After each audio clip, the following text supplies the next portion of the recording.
Already on?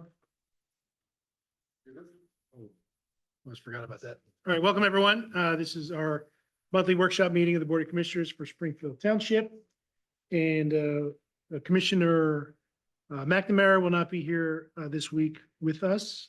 We are expecting Commissioner Cobb, but we'll go ahead and get started just for everyone's benefit. The workshop meeting is typically a little less formal. We work through the issues of the day. No official action is taken tonight. We will take official action on any items needed at our business meeting on Wednesday. So we tend to sort of make the sausage a little bit more in our workshop meeting. So there'll be an opportunity for any public comment or questions. And we usually typically start with matters of our engineer. So we'll do those first and then he can be on his way. Do we have any live attendees on the Zooming? Yes, 6. 6, okay, welcome. Thank you for being here if you're on the streaming feature on Zoom. And after our engineer is done, I'll also poll the audience for what people are here. And we'll try to get to those before other items, but we do have some scheduled interviews at 8 p.m. that we have a hard stop on that for. So that's about it. So Tim, floor is yours. Great, Mr. Lee. Thank you very much, commissioners. It's been relatively quiet over the last couple of weeks around town from an engineering perspective anyway. Not sure about budget perspective, but engineering perspective, we're pretty quiet. A couple of things that are going on. Mount St. Joe's Academy has started their work at their new field house addition. They've got some underground utility work that they are progressing with now before the major earth moving takes place. But we expect that to start to commence in the next couple of weeks anyway. Still following up on WB Homes and the middle school project, excuse me. Both had visits from DEP inspecting their erosion control measures. Both made out very well. We were very happy with the reports we got back from the county as to the contractor's ability to maintain their erosion control measures and keep their site in compliance with their permits. That went pretty well. Again, been working with WB Homes on that sidewalk on Hawes Lane, trying to find the best way to keep children safe as they're walking on the sidewalk. And as WB Homes finishes up some of the landscaping and sod on that Halls Road frontage. And as they're finishing up some of the siding and construction on the fronts of those buildings that are most proximate to Halls. That seems to be going pretty well out there. Other than that, the Willow Grove Avenue townhouses are coming along faster today than they were yesterday. That was really a stalled piece of construction for a bit, but it seems like they are making good progress on the construction of those townhomes. So that's moving along well. The first few, they were substantially complete. Are they fully complete? They are fully completed. People, anyone buy and move in? or- Good question. There's a few. I think there's 2 occupied, if I'm not mistaken, Okay. Mike. Yeah, At least 2. yeah. Might be more. How long ago was that they got their final? Oh, that was spring, I think. Yeah, for those first 2 was relatively quick. And then the others have been much delayed for sure. Other thing that we've been working on quite vigorously is reporting to the Pennsylvania Department of Environmental Protection for our MS4, our municipally separate storm sewer system permits, and more specifically, our pollution reduction plans. So we've been kind of making an accounting of the projects we have completed, making an accounting of the projects we have yet to do in the future, and sharing that information with DEP as well as with the watershed, Wissahickon Watershed Association, to make sure that we are in compliance with our permit. So that work is progressing and ongoing. And I think, And when is that due? When's our new MS4 permit? yeah, due? so the permit term, Pete, it started the permit came in like last year. It's a 5-year permit, but Okay, there are milestones along the way we need to fulfill. okay, And that's what we're working on as we speak. Yes. okay. Just one casual observation for somebody who's reading this report, Yes. fairly cold. It's a little difficult when you use so many abbreviations. Yes, I do that a lot. The TPW met with the CWP to review the status of the PRPs. Well, you don't want TMI. Yeah. So, if there's any way that you could expand those for us, less knowledgeable than Yeah. yourself, it would be helpful. Maybe Yep. glossary. Yeah, little index key Yeah, at the little top of the index, that'd page, be very Pete. nice, yes. Yeah, but essentially, we are working with the Center for Watershed Protection, CWP, Okay, and it was assisting with some of this reporting. TPWC. So I met with Center for Watershed Protection and working on the pollution reduction plan, the PRP. Okay. And that's what a term the DEP has been, oh, sorry, the term that the Department of Environmental Protection has been using okay, to kind of measure our stormwater projects as to how much of an abatement we will have to the pollutants into the waterway. And talking about road Yeah, salt, sure. Yeah, yeah, I silts, understand. That's- lawn okay. fertilizers, those kinds of That's things. helpful, now I know. Perfect. Other than that, guys, that's really what I have. I Oh, just sure, had one Pete. question, one last question. I know this is somewhat, but the LaSalle expansion on the parking lot. Yes, sir. High school, there. Was there any new stormwater management associated with that expansion? Yes, There was. And is it all going to underground tanks? Because it's not it is. visible on the. Yeah, surface. so Pete, I can share those plans with you, but all of those parking lots are graded, we'll call it east to west. And on the west side of that parking lot, there's a series of underground detention basins under those lots Okay, that feed into and eventually discharge into the existing storm piping at the high school. But yeah, that was a pretty big component to what we were reviewing is that okay. stormwater Is any management. of that connected with their kind of like environmental section down by the? Well, it does, right? That eventually all drains down to that Yeah, basin to that behind at the back of 309. Okay, okay, 'cause Yes, I mean, there are a lot of, it's just not, it's not immediately visible. I mean, Yeah. understandable. right. If you're From the looking at surface. it from the parking lot, right, unless you were there during construction, you would Yeah, you not have wouldn't have seen it. known. Yeah, Right, I got you. exactly. Well, usually you take such nice pictures, so that's. Yeah, why I thought we had some maybe Yeah. in June or Yeah, July. early on. Yeah, Really early on. it was down there. early on Okay, I piece of must have- construction, Pete. Yeah. Must have missed him, I guess, huh? And is 900 Mermaid Lane all done Yes, from our from point of our view? perspective, it is. I know, it's gonna be what? Well, in fact, I think the Something buildings, like that. Yeah. Yeah. It's a rumor on the Yeah. street. Right. Is. I think the building inspector was there today. I think he pretty much signed off. Mike asked me about the site work, which Lonnie stopped by. Site work's complete. He didn't mention anything to me. Looks pretty good. So I think from our perspective, 900's complete. And does that site have another proposed building on the back? There's an It's existing building back It's there. gone. It's gone. Gone? It's gone. Something. where'd it go? I don't know. Oh, not aware of that. I think it's still there. Well, his plan was to rent, well, I believe you. Right. Yeah, I hadn't noticed that building had been raised. If it has been, that's interesting because Yeah. I think the owner had plans to repurpose that Yeah, building that going was my forward. Yeah. understanding Too, but it looks like a scraped lot to me. No, it's there. I was there. Are you Is referring it? to the lot next door? No, it's there. Out back, right, Pete? How bad? As you go past No, Back the building out back, right? The nice, reconditioned, reconfigured. Yep. Building in the front, the long driveway. Yep. Parking lot, and then behind that, the building's in. Behind the parking lot. I'm there every day. We did, how did I miss it? I don't know. It's hard to believe. But the owner has said to us that he'll be back to visit with this board as he gets a user and tenant for that rear building. It needs some rehabilitation work as well, but Yeah. I think that's always been part of his program. Yeah, it's like a phase two. Maybe he painted it sky blue. Yeah, except the rail, Yeah, right. easement green. Like with the tunnel in it, Oh. and the train goes right there.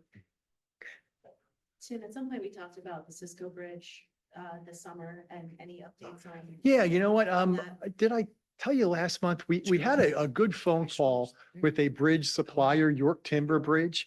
And, their estimates for the cost of bridge replacement there are much more in line with what we feel we could budget. So we are working, I need to get some survey information over to York Timber Bridge, and then they can give us a very hard design number. And we can maybe look at that for the coming budget season. Yes. I went to the website, but obviously they do a number of bridges, so I have Yeah. no idea what would be appropriate contextually.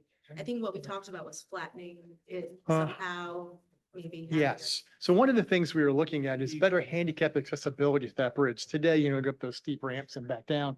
And so by perhaps lowering the bridge a little bit and extending the approaches, we can get to a closer to handicap accessible grade. Potentially Yes. with dirt as opposed to with structure. It would be with structure. So they'd be ramps, timber structure ramps. Again, that's all floodplain, Suze. So I'm hesitant to start filling Sure. earth in the floodplain. It's a little disingenuous for us to fill floodplain when everybody else would be, prohibited to do so. So we're looking to try and preserve that floodplain through Cisco. Thank you. Surely. What about, my bridge? Jonathan, I thought you were going to, I knew you were going to ask. So I reached back to the county last week and they, as of today, there's no plans at this point. So they didn't give us any kind of indication, but we're going to stay on their radar for sure. Okay. Yeah, I just put it on my list. Great, kids. Great. Any other questions for Tim? What's good? Enjoy right, the very balance good. of your meeting. See you guys Awesome. soon. See ya. Thank you. Thanks. Enjoy the balance of summer. Yeah, right. Summer. Okay. All right, let me just poll the audience for what people are here. Ron, I just saw you come in. You're here for the solar project, I presume. Any other items people are here for? I got, a quick comment on the project plot, what we just got. Okay. All right, Right. okay. Any other specific agenda items people are here for? Is that it? All right. Country Club, okay. All right, so why don't we do the solar project now?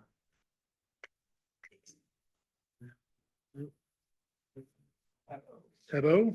Okay. All right, this has been an agenda item going on for a while now. And for a project exploring feasibility of adding solar panels to some of our administration buildings here. And we've gone through a lot of iterations and meetings and designs. We, a couple months ago, put out an RFP to solicit bids for the project. We received those, I guess, before last month's meetings. Yep. We reviewed those and had some follow-ups, and that brings us here today, where we've had some further evaluation on the options and to the decision time that if we're going to move forward with one of these options. So anything you want to add to that? Only to the extent that during the last month, both the two apparent low bidders spent a lot of time refining their designs, making sure they were workable, working with Pico to make sure they were not going to design something that Pico wasn't likely to approve. Ron Salentano, who's in the audience, and maybe he can add a little color later on, was part of the process of engaging with the two firms, asking lots of questions.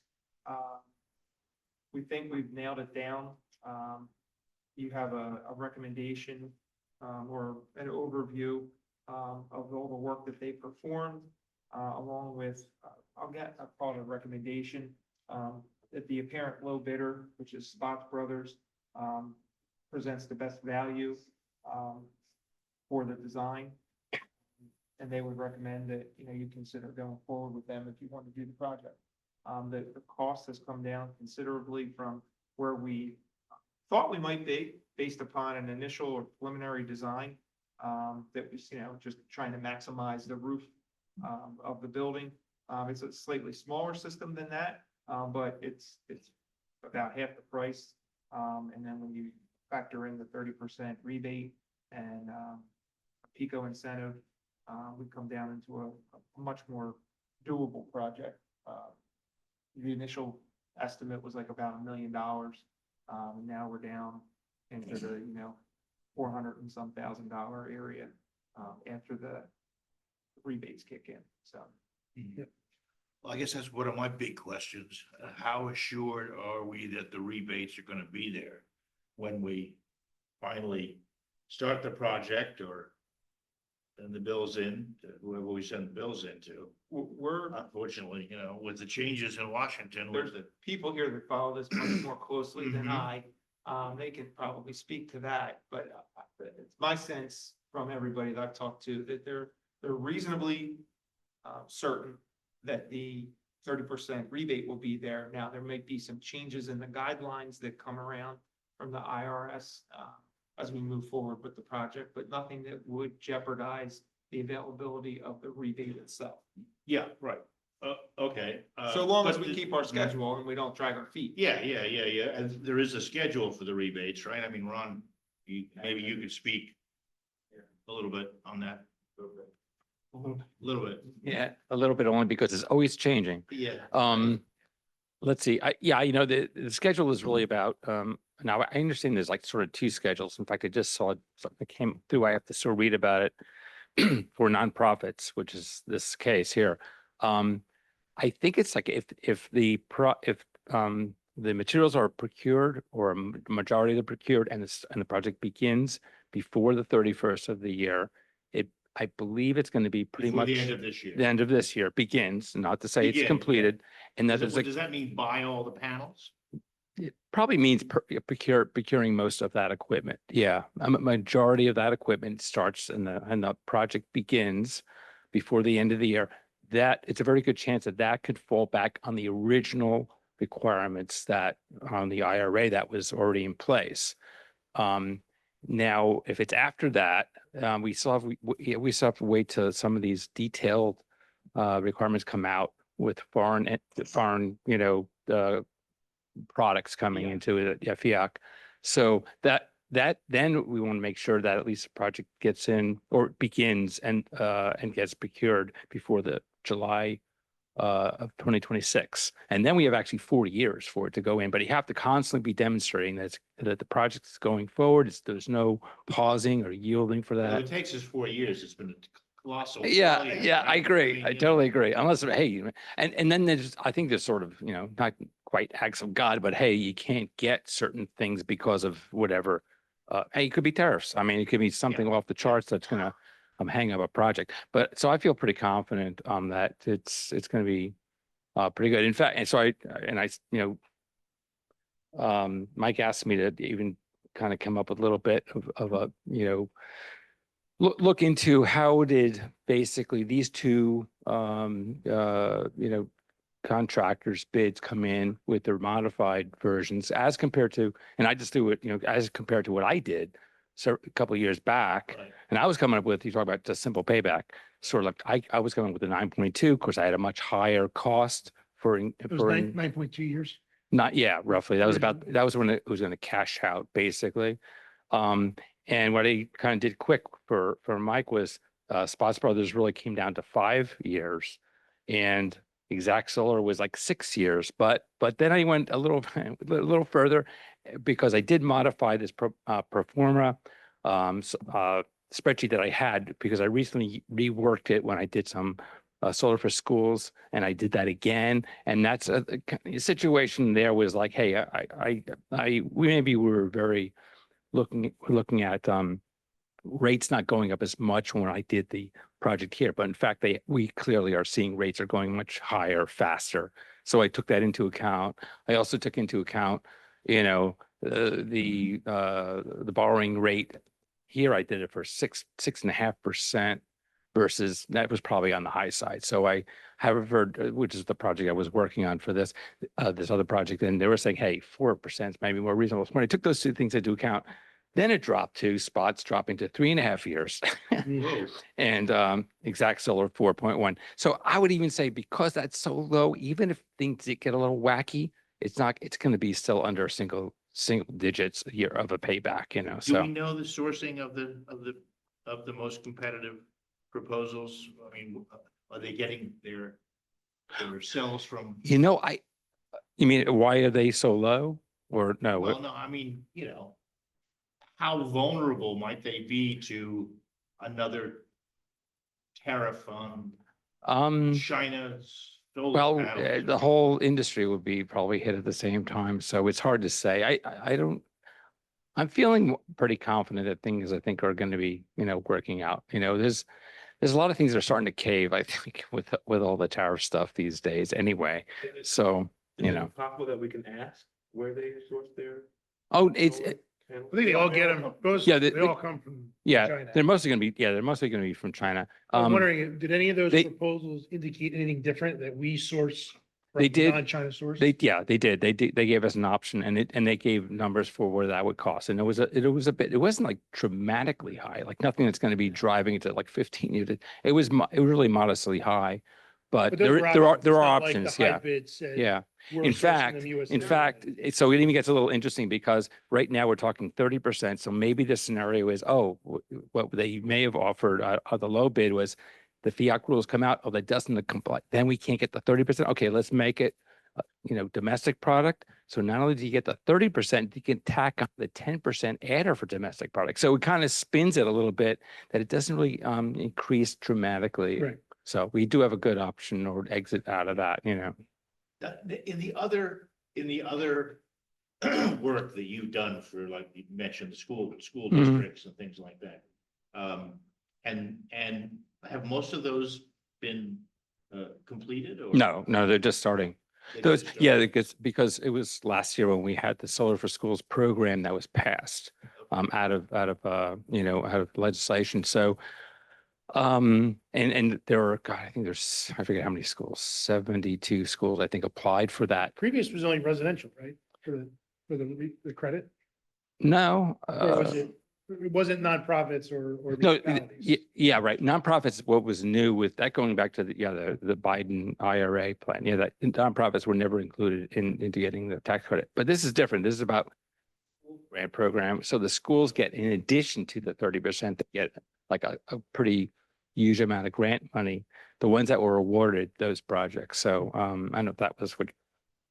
So they're even coming in They better than that. penciling out as well as you think this project will pencil Well, out? I mean, They will. cover their funds in 3 to 4 years or less than 5 years? It could be less They could be because when less. I did it, I was assuming again, like $2.30. And I mean, I'm blowing people away by saying, I mean, it's coming at, spots coming at like $1.62. And I'm like, I was like, are you kidding? I don't know how they're coming up with that number, quite frankly. I mean, I think even a lot of solar contractors would be like, come on.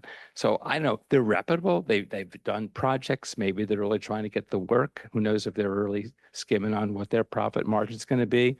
That's all the things I could think of. It is. Have you worked with the spots guys? I never did. No, I know exact solar, but I don't know spots really at all. But getting to know them is from, going out to the site with them and just, discussions with them a couple of Yeah. times. Well, even if the schools haven't, or they're just starting the process Yeah. now. I mean, there's a lot of, there seems to be a fair number of municipal projects, municipal solar Mhm. projects where the firehouse, put solar panels on their roofs and things like that. Mhm. Is there any source that we could look to determine, okay, we were promised this, we know what it cost. And we're very pleased because we're getting it or we're exceeding it. Or we're very unhappy because we're not getting it.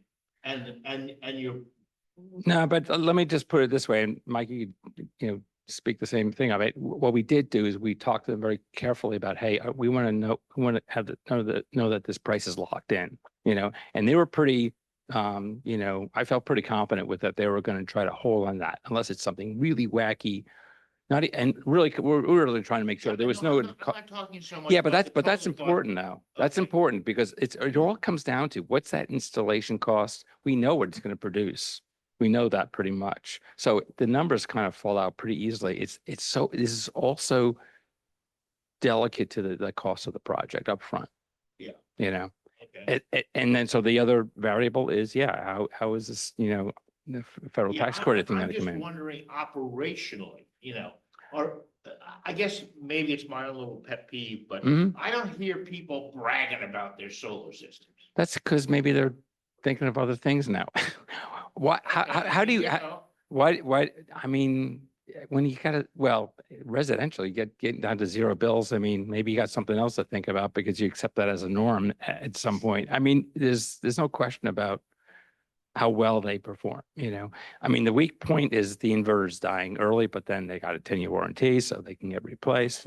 And there's, there's going to be, significant savings from this. So, I mean, everyone really should. Do you have solar panels on your house? I kind of do, yeah. I do, okay. I No, you do. Yeah. Well, not on your house. Yeah, I mean, but you should in be. your backyard. I do it right around all the time, come see him. So I.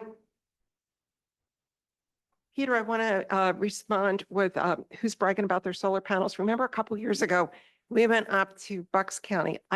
Is it West Hill? Yeah, I remember, yeah, you and I went up. West Rock Hill. West Rock yeah, Hill. Yeah. And they brag about them all the time. They love them. They do. So there's a township or a municipality that, But they were not on the roof. They were on poles. yeah, but I don't think that really matters. Does that matter? Right. You Right. want to sex up the project? Sorry? You want to like make it sexy? Make it sexy? How would I make it sexy? I do think, ultimately, I think that our township marketing department should, just because it is like one of those projects that is like the roof of the library. Yeah, the green roof, yeah. Nobody sees it, but it's pretty sexy, but like nobody Right. sees it, but we should market it more.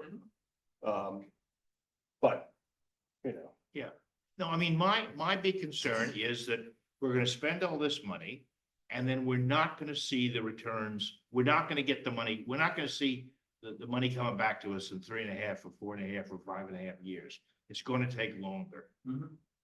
I mean, is that possible? Yeah, that's possible. Yeah. But I'll guarantee you with the numbers, I'm thinking it's gonna be well into single digits, even in the worst case scenario, because these costs are so low. These are like recordly low. I never saw a cost. Why are they so low? I don't know. Well, the cost of solar equipment has dropped a lot. Now, whether Yeah. the tariffs impact that, hey, we locked them into it, it's like tariffs come in and they get beat up a little bit more. Well, that was what we kind of talked to them about. Hey, we want to freeze these numbers, Mhm. and they understand that. I mean, I think it's also right now, it's like everyone's kind of desperate to get the project done. You could not get a residential solar project for you right now because they're like, oh no, we're done. We can't take any more because they have to get them all. They have to be all installed for residential Yes. by the 31st. So like, don't even talk to us. So even on the commercial side, I mean, they're really, backed up. I mean, But couldn't somebody in Washington, turn over the wrong way in bed, one morning and say, oh, I think we should do for commercial what we just did for residential. that's a nice dream, man. I love it. I would love that. Well, I mean, but if that happens, it's not going to change anything here. It's going to turn out to still be, a beneficial thing. There are, hey, I won't lie that there have been problems, with projects like this, but they are far and in between. I'm out there repairing things like, I'm repairing a project up in, Lehigh County. Basically with a project, but that was installed like 15 years ago and Yeah. costs were so much higher. And it was like, other crazy stuff that was going on with that. So, Ron, you mentioned, maybe you could speak a little bit to the assumptions you used early on, and then I think you just mentioned you tweaked it a bit. Yeah. What the projections are for the cost of electricity going up. yeah. Because really, that's going to be a big determinant of how this is paid off. If Yeah. energy prices skyrocket, then our payback period actually gets less because if we didn't have these, we'd be paying higher prices. Yeah. it for more, right? You can sell the energy back. Well, it's not so much, it's really offsetting. I mean, mostly, I mean, we're getting the benefit more from the offsetting of whatever you're buying the electricity for. Yeah, there's not too much value with that. It's never makes a whole lot of sense to oversize something and get that revenue stream.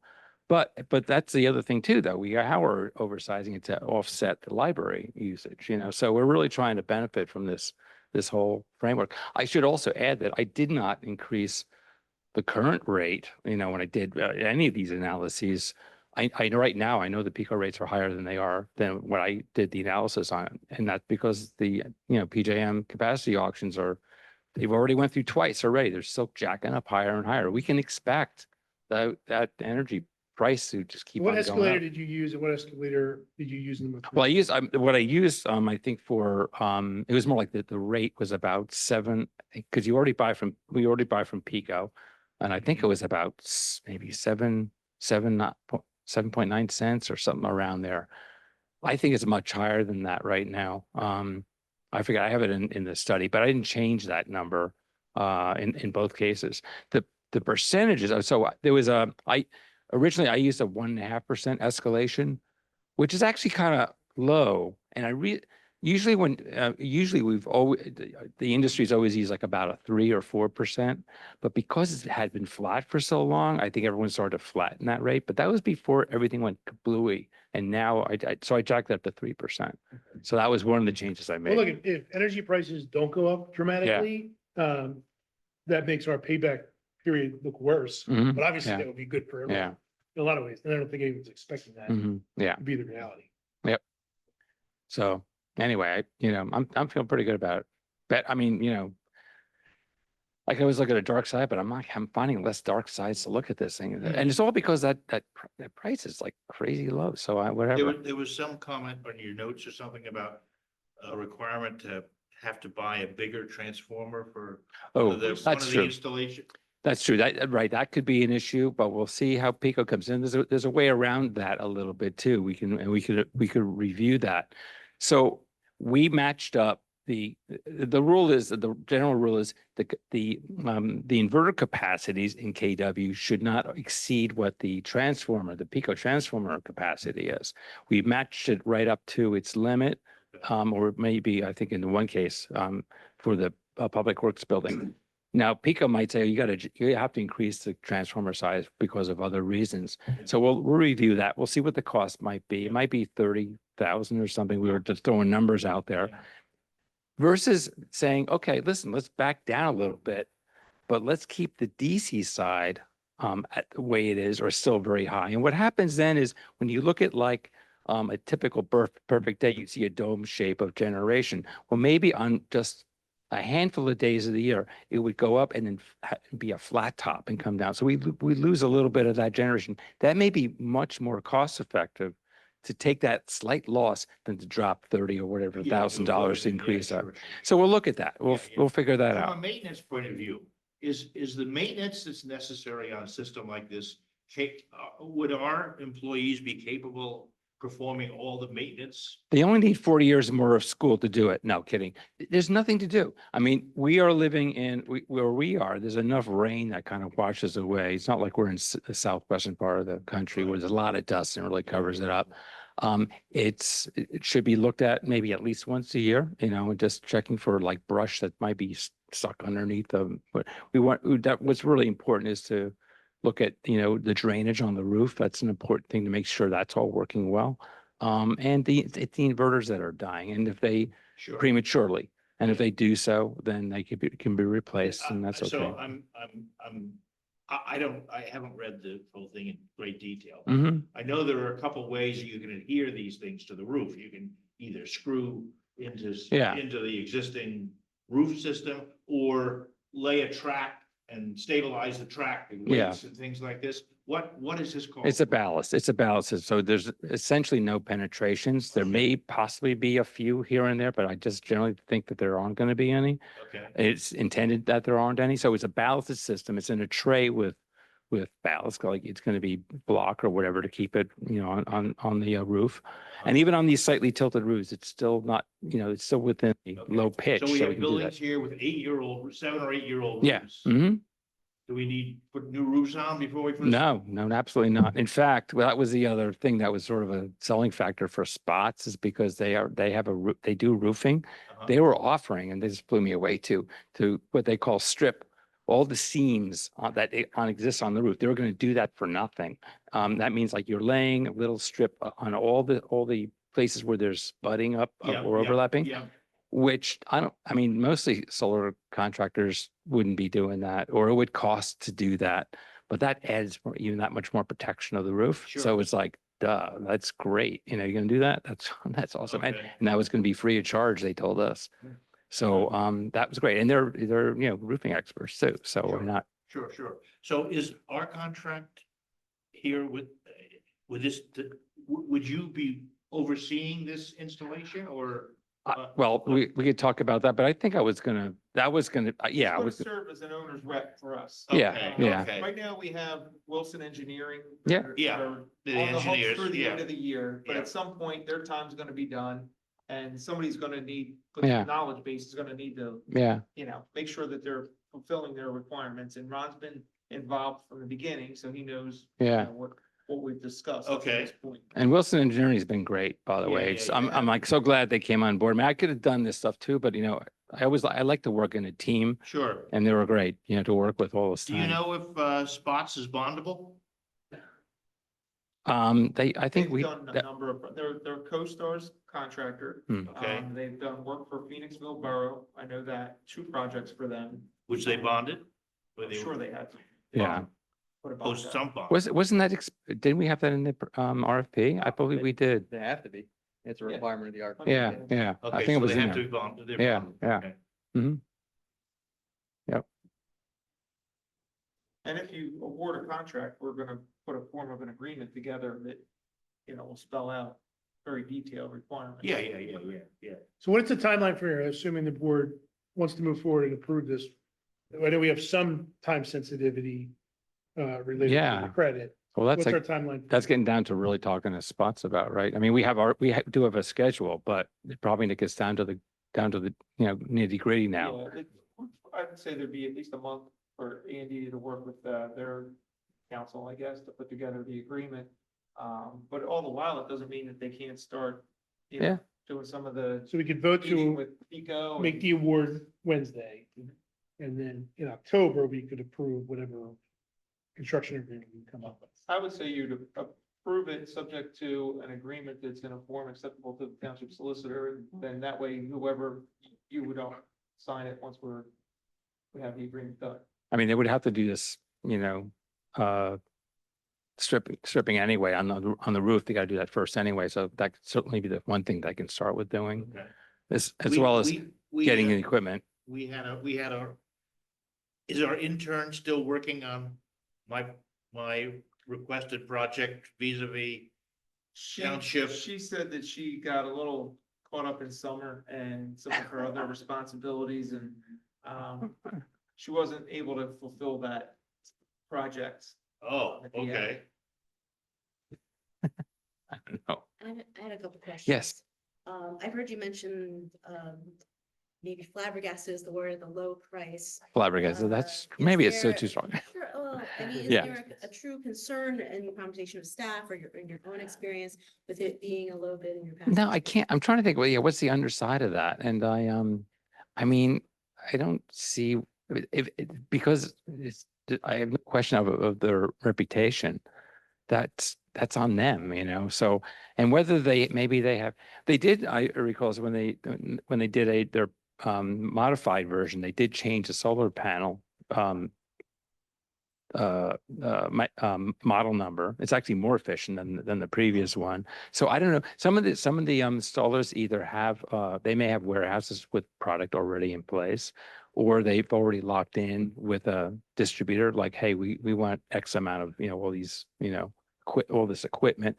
So maybe that helped them come up with that number. It's hard to say. Yeah, but even if they locked it in at a low price and the market goes up, you would think you'd charge it. It almost seems too good. The gasoline retailers certainly do, Right. right? Well, but they wouldn't, well, this is what we held them to, right? So, Yeah. yeah, I think it's going to be, they can't really, They may have some agreement in with the distributor. They, Yeah. for what it's worth, when they were here for the bid opening, that was, one of their employees was here. It wasn't the owner of the company, but we spent a lot of time with the owner of the company, Mhm. subsequent to that. And, they need to work. Yeah, I think that's Being part of aggressive. it. That's So- part of it. Maybe, who knows? Maybe they're not making much of a profit over that, keeping their guys working. So that may be of Say more in that value. regard, is there a continuing maintenance agreement or some sort of understanding of cost that perhaps Spots is interested in doing, whether it's annually, like you said, checking in on them once a year? I mean, We has have that yet been to- accounted for? That would be part of the contract. We haven't really talked, or that would be even a separate contract perhaps, but we haven't talked about that detail, but it's, it's kind of minor. I mean, Could be minor, but could be continuing work. yeah. For what you said. I mean, it's something I could even do either, because it's not really anything heavy, like, oh, something goes down. Okay, we probably should get someone to repair it. I mean, I do this stuff, not trying to sell myself here, but it's just that there's not a whole lot that has to be done with the maintenance. And you don't want to be overcharged with that. And Some will it's- sell you on, oh, you got to clean those things off every, whatever, and they're just, racking up the charges, and you don't need to Sure, do and- some of that. And the staff To and clean your public ducts. works prepared to, Yeah. based on the conversations, feel comfortable taking on whatever maintenance is. Well, yeah, I mean, Demanded. just like our HVAC systems and some of the other things that we would consider a maintenance contract for something that we're not familiar with. Yeah. That's, Ron, on a time and materials basis to come out and do an annual check on everything. That's fine, but we would definitely blow the leaves out from underneath Yeah, them yeah, and take care of all yeah. that, just as we do. I mean, there's no them. moving parts. That's the thing. I mean, it's Uh, about like a computer system going down. That's the kind of thing we're talking about, so. Just for the benefit of the public, did Spots have experience with municipalities? That was my question, but it sounds like Phoenixville. Yeah. Anyone else? That you recall from The there? state, they've done a number of projects for the Okay. state as well. They didn't do, I guess they have more familiarity with some of the other, and I guess maybe it's PP&L, I don't know, but not as much with, Pico, whereas Exact Solar had a lot more experience with Pico, but not that that's, It's just a different utility. yeah, different utility with, And they act as the intermediary with Pico? they act as, Well, well, they have to They have to reach, coordinate with. yeah, Pico to- entirely. They have to reach out and That's submit part of an their application. Contract. They have to, they actually have to come up, draw up the whole design and submit that to Pico for their review and as part of the interconnection application process, yeah.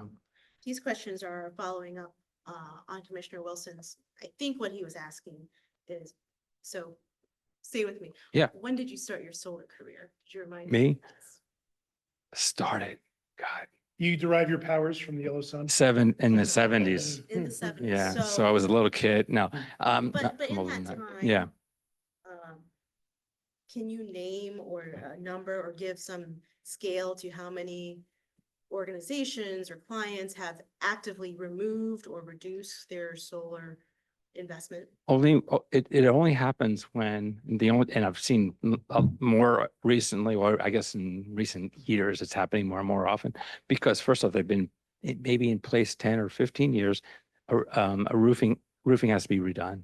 So they take off the modules. And in fact, this is one of the interesting things. I think that one of the good things about losing that tax credit is that I think it'll keep some of that product still on the roof, because these modules last 25, 35 plus years, a long time. What has been happening is you would take something off after 15 years and say, why should I put that back up again? I go put a new thing up there and get a 30% tax credit.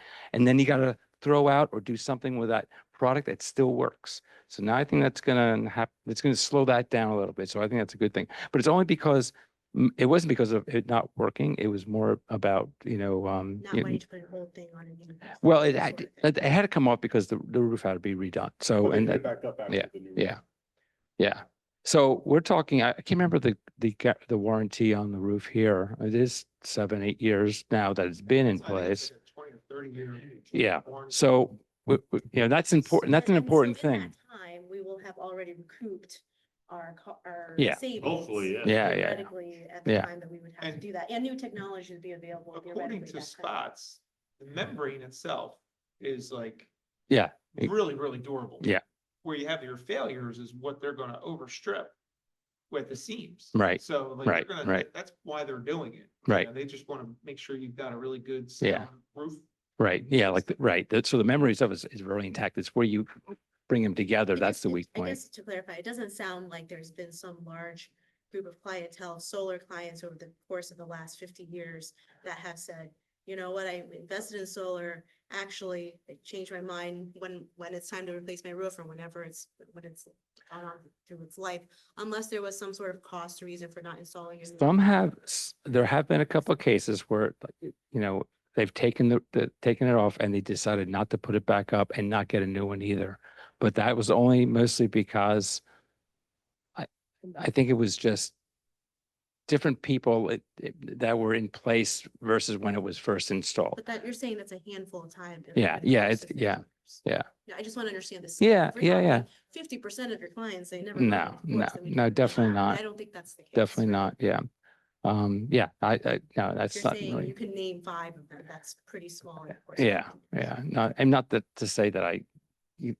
I can represent a majority out there, but by and large, I mean, you just constantly see this, this exponential growth of solar going in all over the place anyway. And even when now it's even more steep because of racing to get to the end of the tax credit. And Ron. Yeah. Do we have, numbers that would, assume that the IRA tax credit was not available? I can do that. I didn't do that, but I was thinking maybe I should do that too, because I was gonna, but maybe that question would come up. Yeah, I would just, Yeah. I think that, the project still warrants, Yeah, it's very easy to do. without it, But I do not share the confidence. I agree, I mean, everything you said is Yeah. very insightful, but I do not share the confidence that the tax credit will be available. I just think it's square in the crosshairs, Okay, everything that. it would be very, within no time at You all. just add back the 188,000. Yeah, I mean, that turns, the 413 turns into 629, Yeah. right? In terms of the, Yeah, I mean, Well, yeah, so- 629 less the PICO incentive, which is about 27,000, but Right. yeah, your points will take it, so it's 600,000. So basically, I mean, yeah, I'm thinking like 6-7 year payback kind of thing. yeah, that's what I'm saying. I'd be really surprised if it would get anywhere I think outside of still it. makes sense, but I think it would, we should, Yeah. judge it on the merits of that. Hmm. And if we get the tax credit, that's great, but Hmm.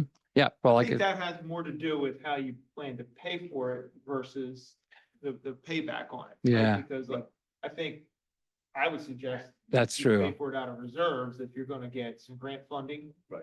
Which we've talked about, and would have a reasonably confident that we would get some funding from Montgomery County for it. And if you get the incentive, I think you're in a good spot to pay for it out of reserves. If you're not gonna get that 188, I would think you might wanna think about borrowing, small capital loan for it. Just so you, I mean, you could spend down your reserves, but, or bridge it over 2 years. I mean, the reality is the way he's gonna build this, we're gonna be probably over a year or so anyway, but. Yeah, I mean, And Ron, the power purchase agreement doesn't make sense because. because the costs, well, because of the rates, actually, because rates going up, you would think it would work that way, but it really comes down to, that what we saw, what they delivered, I think 3 of them delivered some power purchase, No, well, yeah. the price, the cents per kWh was about the same as what you're already paying, what we're already paying. If not, maybe it was even a little higher. So why would you get something on the roof and nothing changes? You're still Well, paying the it'll be same yours amount. in what, 5 or 6 years? I mean, Well. is Oh, that the way it's structured? or- Oh, no, that isn't true. No, I mean, you're Well, buyout costs in 6 years. yeah, it's 20 years or 20, or it could be, there was but one, I think it was like a buyout thing. I think Yeah. it was in 6 years or so, but you had to still put a lot of money into it up front. So, They're getting the Yeah, rebate too. yeah. Okay, and you said that Spots Brothers were also in the roofing business. Do you have it? Do you have any idea what percentage of their business is roofing versus what percentage of their business is solar panel? 17.3%. No, I have no idea. No, I really don't know. But we do know, I mean, it was clear that they are licensed or registered with Firestone, right? So, I mean, that's, Firestone and another one. they do a broader spectrum of trade work, so that's one of the things that they do. So Yeah. which is unusual for, some of these firms.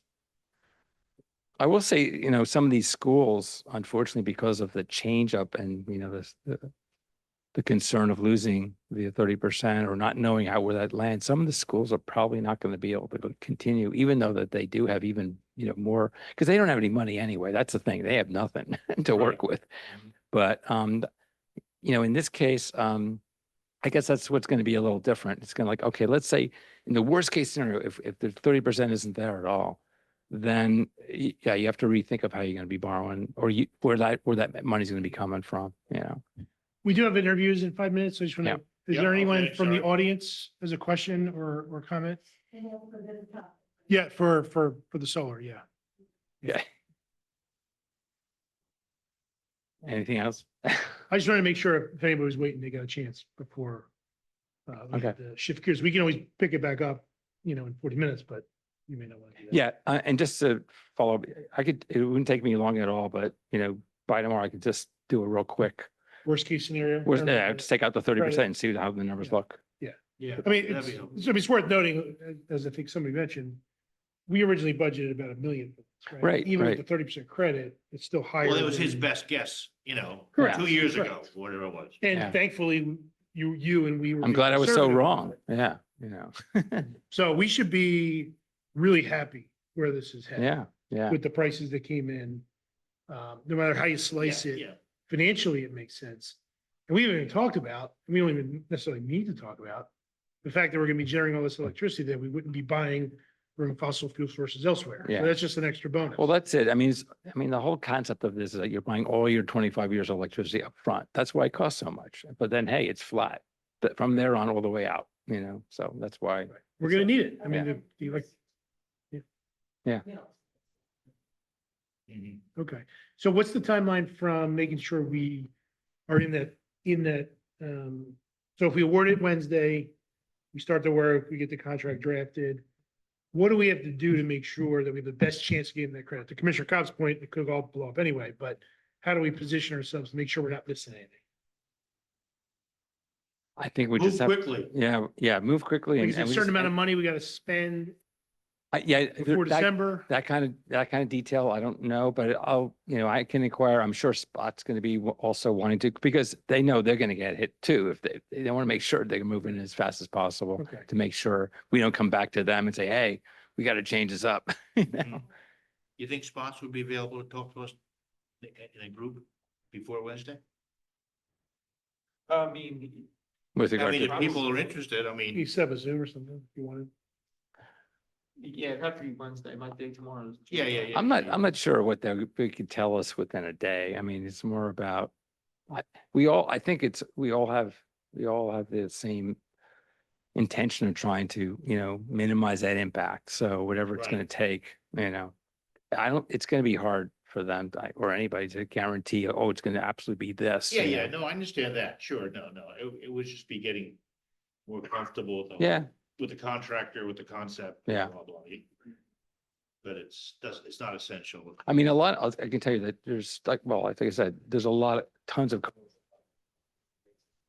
And they're all just, hey, just go for it. So it's not like anyone is hanging out, except for those like schools that have no money anyway, but it's more, a lot of commercial projects. We're gonna need moving forward. electricity no matter what. Yeah. Yeah, that's true. Sure, yeah. Yep, yep. Well, if you get a 5-year payback, I mean, or better, I mean, it's almost like a no-brainer. It's kind of crazy that it's that low without, I mean, here the schools are actually getting 30 to 50% more off there, Uh-huh. and it's like, so to see the 5-year payback for you, whatever, 4-year payback, Yeah. oh, God, without yeah, that. It's almost it's- too good to be yeah. true. Yeah. So. Great. All All right. right, well, thank you, Ron. Okay. Appreciate Thank you, you Ron. coming. Yep. Thank you, Joy. Anything else on that? Are we good there? I think we're good. There'll be a motion on Okay. Wednesday. I know we have that interview, but I know there's at least one person who want to do the FCC. Is that a fairly quick topic, or do you think that needs a lot more time? It might be. Ma'am, do you want to make comment or question on the Flower Town? I don't know that depending how it goes, I don't know if we can get to the whole topic and be done with it, because we have interviews, but if you'd like to, I'd like to say something. Sure. why don't you do it now, then we'll figure it out. Yeah, the whole. Yep. Speak up. Just want to be courteous to your time too, because there's interviews coming up, so. Judith Patitucci. Is it on? Yep, Okay. yep. 101 East was a Hick and Flower Town. Hey, listen, I have great ears and I was here early and I live near the country club. So I'm hearing that there was a footing put down. Did you say that? A footing put down Woody? at the country club? Okay. No, I was talking to Mr. Taylor about the tower, the cell tower in the middle of the country club. Okay, then I just misunderstood. Okay. Okay, I would hope that if there's any kind of construction at the country club, since we're residential around it, that we would be notified if there's something that comes up with the country club, and we would be getting a letter in the mail if we're within 500 feet, even air feet, to something that would negatively impact us or impact us in a good way too. So I just thought I would bring that up. Okay, Okay. yeah, noted. Thank I you. mean, I know they will do some interior, I know they have some renovation improvement work. But if it's interior, you wouldn't necessarily get a notice, but if No. something was being built or something exterior or would make noise or that kind of thing, certainly could be informed. Thank you. Yeah. Sure.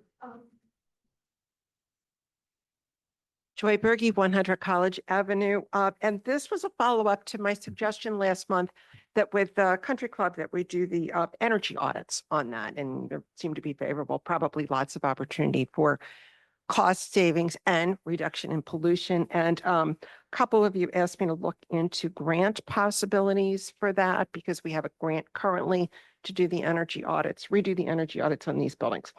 So it's been vacation time and I've not been able to get clear answers from DEP on this.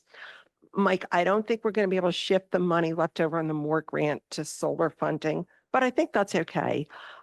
Mike's looking into several options with the county.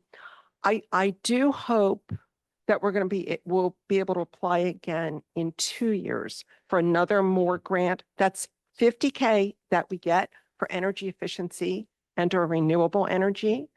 And the shared energy manager program that we've got with Wilson for this year, let's do that in 2 years. So if we think of all our buildings kind of as a jigsaw puzzle, overall, look at all of these things. I think that's the way to approach how to think about these grants. And Mike, you've got a bigger brain than I do, but we can figure this stuff out. Also, Mike, the local shared account program, Local shared. access, what's it called? It's a DEP, it's a DCED program that we didn't think we would be able to figure out how to use for solar. I heard that Radnor used that for their electrifying their fleet. So I think there's probably a way we can get some of that money in the future, maybe next year, to use for one of these projects. So keep the faith. Mike's going to talk to the county.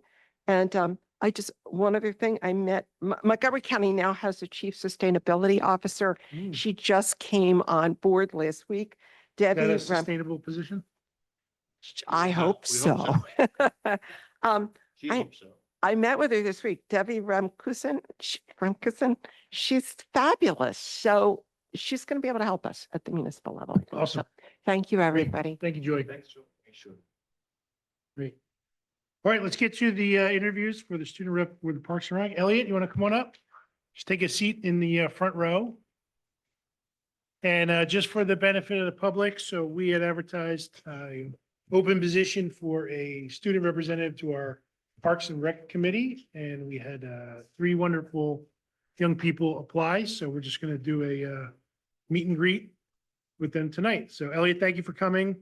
This is pretty non-formal, as non-formal can be at a table like this.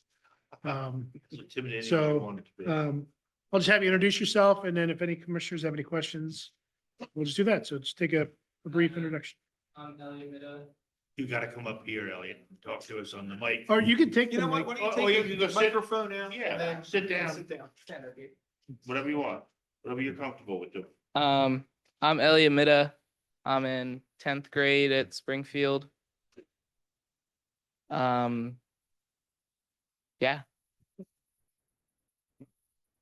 Great. Ed, you want to start off? What interested you? Hello. Good to Hi. see you.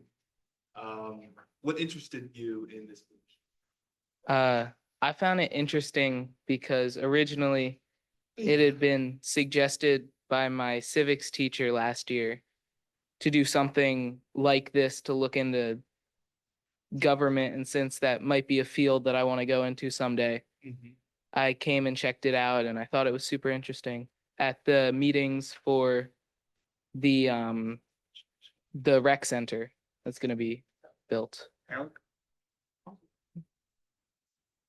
Hi, Elliot. Nice to meet you. I'm a nearby neighbor and your commissioner. Nice to meet you. I'm Susie. You mentioned you went to the rec center meetings. Could you tell us a little bit more about what was interesting and what you were hoping to see more of from the rec center program?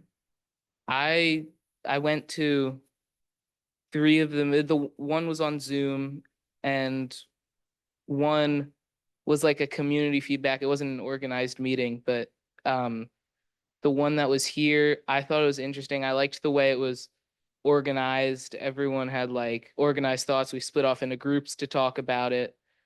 And I guess I liked the way people were thinking about how to solve the problem, I guess. And what field were you hoping to study?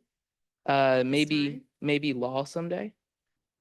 Well, nice to meet you. Thank you so much for putting your hat in the ring. It's great. Thanks. Hi, Elliot. I'm Peter Wilson. I'm Commissioner for the 4th Ward down in good old Erdenheim. And so you're a sophomore now. Yes. Okay. And an active piano player, is that right? Yeah. For a long time? Very long time. I've been playing since I was like 5 years old. Oh, really? So you're pretty good. I'm all right. Okay. So how long have you lived in the township? I've lived here my whole life. Okay, okay. Have you ever been involved in any of the township summer programs? The I rec programs? I or- did the 'cause they have rec. a lot of music programs, I think. I did the theater program a few years in a row. Okay, in the summer? Yeah, in the summer as like the camp. Okay. And I also played basketball. I know that's not Yeah, musical, well, that's but good. Yeah, you're a pretty tall guy. You should be able to play basketball pretty well. But you're a better musician than you are a basketball player, or you? oh, definitely. Okay. Yeah. All those lessons finally paying off, Dad, you know? Okay. Okay, good. And so you pretty much know how the process goes? I mean, it's a monthly, at least a monthly meeting, right, Susan? At least once a month. Except for the summer, you get the summers off. Yeah, Summer summer's off, okay. at Oh. Parks and Rec. Yeah, good. Were they off all summer? Yeah. 2 months. Yeah. We don't do July July and and August. August. Okay. Mm-hmm. Good. Well, I think you'd make a fine addition. Thank you for your interest. Thank you. Elliot, I'm Mike Taylor. We exchanged emails and letters Yep. back and forth. Thanks for coming out and showing your interest. I'll defer to the commissioners with any questions. Cool. Did you watch the Billy Joel documentary? I started it with my dad. I haven't finished Okay. it though. I almost done the first episode. You mentioned piano, and that would be Yeah. figured you'd have an interest in it. Cool.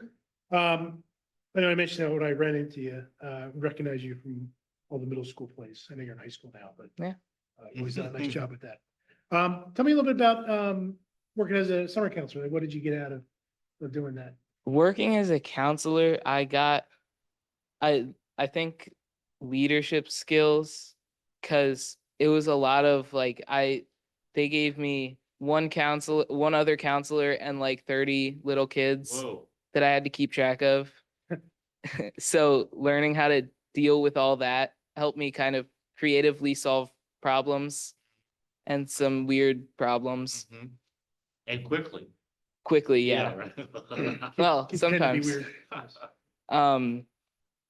But I also think it's a good challenge, I guess. Great. Awesome. Well, thank you for being involved. Thank you for your interest. John? Thank you for coming out. Thank you for your interest. I'm gonna ask you a little bit of a harder question. We are gonna be talking to 2 other candidates tonight, to your fellow students at the high school. And if you had to differentiate yourself or kind of position yourself as the better option, how would you do that? How would you say, I think it would be my ability to talk to a bunch of different people with a bunch of different interests. I think when I came to the meetings, I realized there was everybody except for kids. And I do a lot of different activities, from tennis to music to theater to to hard math classes, but I think having all those different varieties of people, I could get the word out more effectively than other people who maybe only do one or two activities. I obviously don't know who these people are or what they do, but I think I do a lot of activities and I know a lot of people. Great.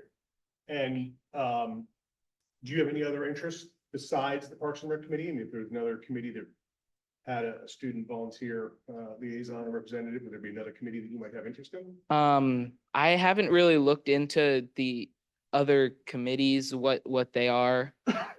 But I think certainly if I looked into it, I'm interested in like local government and law, so.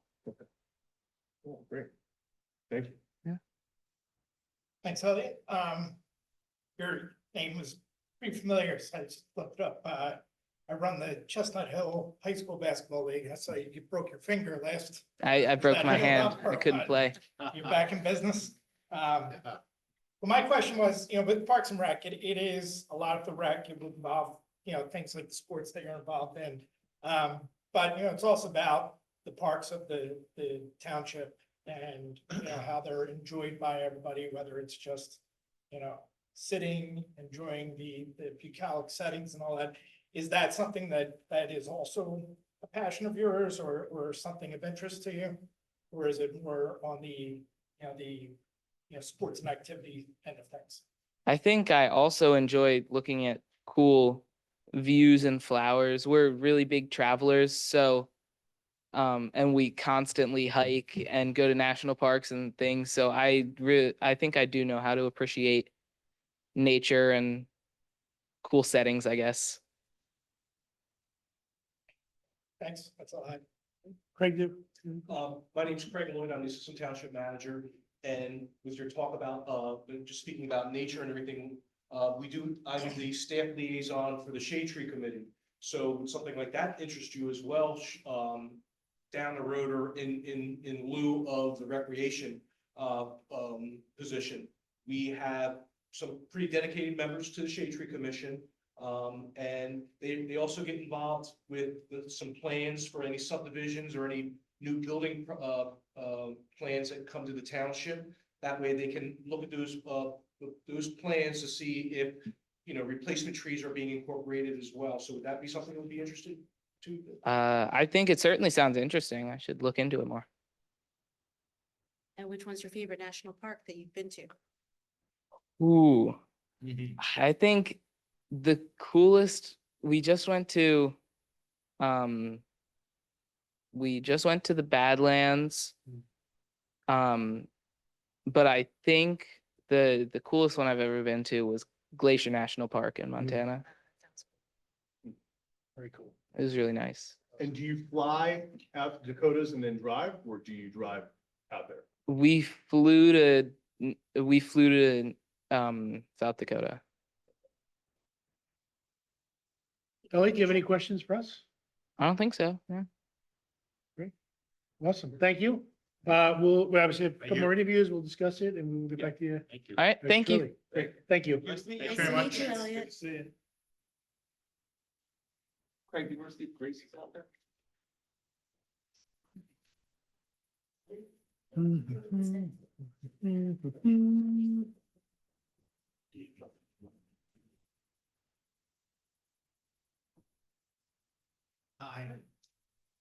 Hello, Grace. How are you? If you want, you can sit. If you just want to grab the microphone, or you can stand. It's I good. can stand. We're all Sure, sitting. So whatever I you're figured we'd comfortable offer. Yeah. Great. Did you guys need any of my papers at all about like information that would be helpful? Do they have your resume and your cover letter? Yeah, Yeah, we They have that. okay. Yep. We got that. Great. Plus your report card, so your 3.91, Sealed transcripts. roll. Yes, yes. very nice. Great. Well, Grace, thank you for being here. Somewhat informal. We'll just, if you want to just introduce yourself, let us know why you're interested very briefly. And then if any commissioners have any questions, Yeah. we'll go from there. Yeah, hi, my name's Grace. I currently attend Springfield Township High School and I'm a junior. I've been interested in this and getting involved with this because I really think it's important to be involved in the community, and I think it would be a really good outlet for um the township to hear the youth's point of view. And I think by having my input, I'm able to hopefully get more engagement in the community as a whole. Great, thank you. Ed, you want to start off? Thinking about parks and recs and, types of activities that the committee would do, what would be your opinion on, the types of facilities? Like, if we had to build a new rec center, what would you?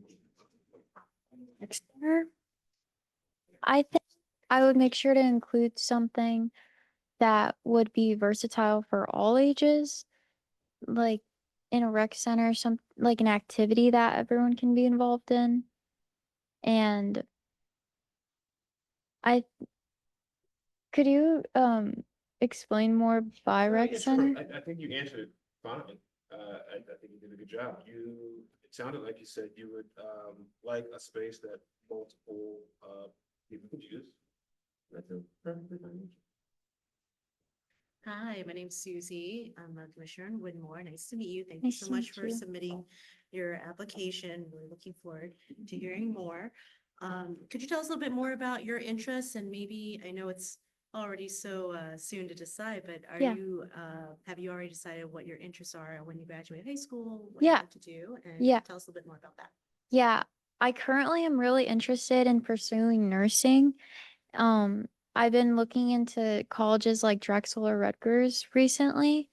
And I have been interested in this program because I also think I just want to do the most I can to take advantage of the opportunities I do have in the community and really bettering my future because it's something really important to me. And if the opportunity is in front of me, I want to take it. And I also do think that um by doing this, I'm able to really be more involved. And I do like being able to serve the community. And I do think doing service is something really important to me because of my faith, I do really enjoy like serving and serving others. But since I do want to pursue nursing and I know that's a really um sort of expensive field and high demanding. I want to just really take advantage of opportunities I have to make it more um I'm sorry, what's the word? Um More affordable. Well, thank you. Thank you for submitting your application. Yeah, Appreciate thank it. you so much. Grace, I'm Peter Wilson. I'm the commissioner for the fourth ward. Tell us about your volleyball experience. What Yeah. kind of volleyball player are you? Yeah, I'm the starting setter for my varsity team. I actually was team captain last year for my sophomore year. Oh, Um because it was the first year I was able to run. So me and one other girl were the team captains, and we were really able to build the team and build the fundamentals to make it the team it is today. And I just had a game before this. oh, really? Yeah. Okay. Um, You don't but look tired or anything. You look, No. fine. thank you. Um, but yeah, I really enjoy it. I really do enjoy being a part of that community. I think it's really important to stay active and it allows me to grow other bonds and relationships Sure. with the students Sure. around me. Have you been a long-term resident of Springfield or? I actually just moved here my freshman year, so Okay. upcoming 3 years about Okay. from California. Okay, so you never, well, when you were growing up, did you participate in like wherever you were before Springfield? Recreational programs that the township or the city had or? No, not specifically. I did in middle school participate in something similar just for my school really, Okay. where it was called leadership, where the students would help plan events for the school and help come up with activities Sure, and be in charge of the school dances and run okay, and you enjoy different that? events. Yeah, I do. I really like doing things like that and organizing events. Great, thank you for your interest. Thank you. Hi, Grace. I'm Mike Taylor. I'm the township manager. We exchanged a number of Yeah. emails. Grace was very prepared. She reached out earlier today. She wanted to make sure she knew where exactly the meeting was going to be and what she should do when she got here. So she's a planner, which is great. I'll defer to the commissioners to ask any questions. Awesome. Hi, Grace. Jim Lee. I'm the commissioner for Ward 3. Let's say 4. Wait, are you changing? Sorry. Yeah, yeah. you Definitely moved Ward 3. mine. I'll give my plug for nursing. My wife's a nurse. My mom is a nurse. My niece is a nurse. My other niece is in nursing school right now. And you'd mentioned wanting to serve and help people, and that would obviously fit right there with you. So. Yeah. So that's great. Tell me about your experience a couple summers working. I think it was in childcare. What are some things you got Oh. learned from that? Yeah. Well, from doing that, I was able to learn, well, I think it really taught me patience and also leadership and taking authority and making sure to know the role I play, because I did do childcare for my church with kids ranging from, the youngest I have done was infants, but I would usually do 2 to 3 year olds.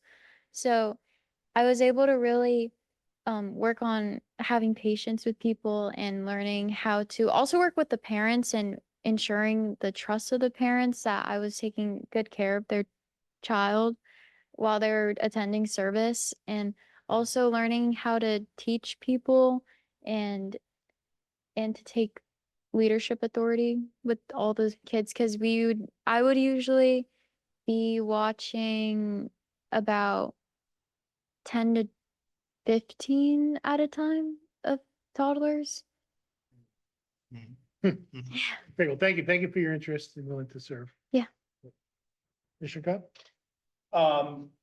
Was it Los Angeles? Is that where you moved from?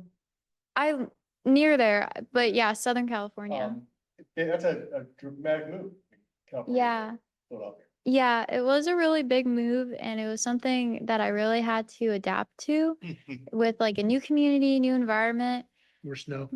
Yeah, but I was really welcomed into Springfield, and the community is really welcoming, and I really do enjoy the aspect of how like close knit Springfield is.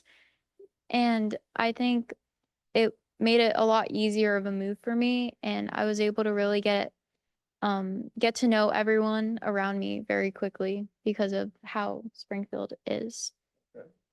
Well, as you know, or can infer, we are going to talk to a couple different candidates tonight.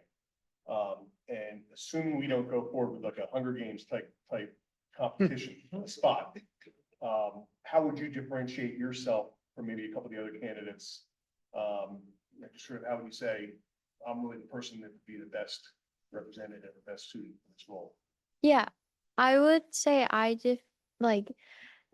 am different from the other candidates because I do have a really strong drive and eagerness when I put my mind to something that I have desire for, and I really think I do have a lot of good ideas that can be helpful towards the community, considering that I am sort of in the middle of the age groups. And I think I also do well with having a very open mindset and seeing things in another person's perspective and not seeing it really for my own desires all the time, but also for everyone's desires as a whole.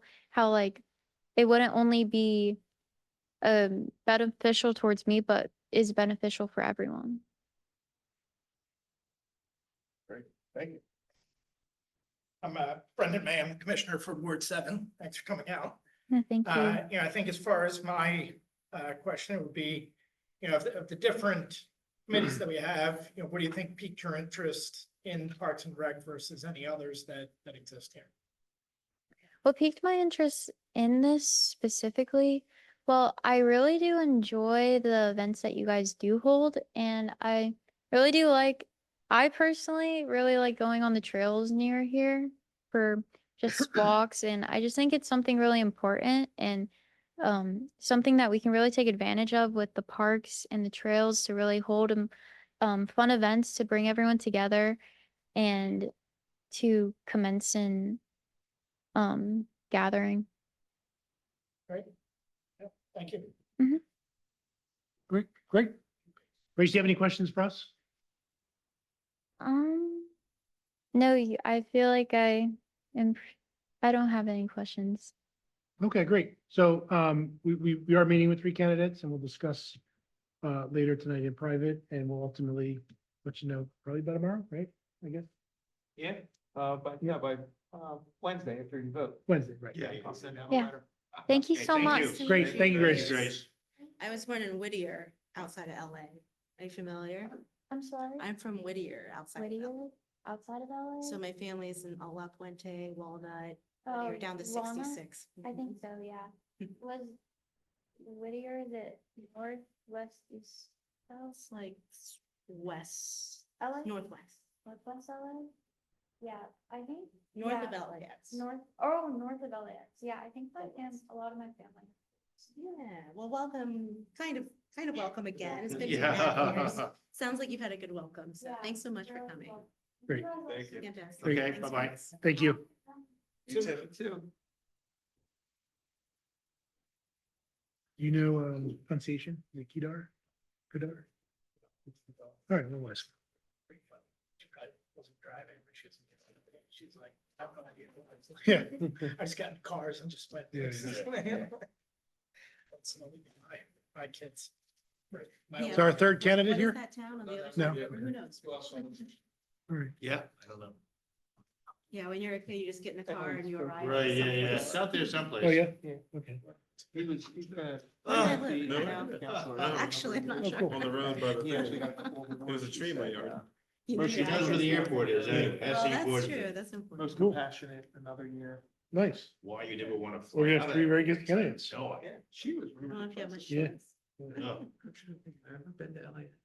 Very true. You'd remember if you were. Maybe that's the difference. What's What was the your- airport? What was your? LA is a referral? little, you know, Beach or Yeah. something? But he's. Straight up over it's, Canada. I mean. Mm. like I And said, then he down does all over the to, planes. Sure. you know, Alaska. I didn't being a know. mu- like being. a- No, like, yeah, okay, let's get going. I'll be an actor. Let's go. Yeah. Get local government.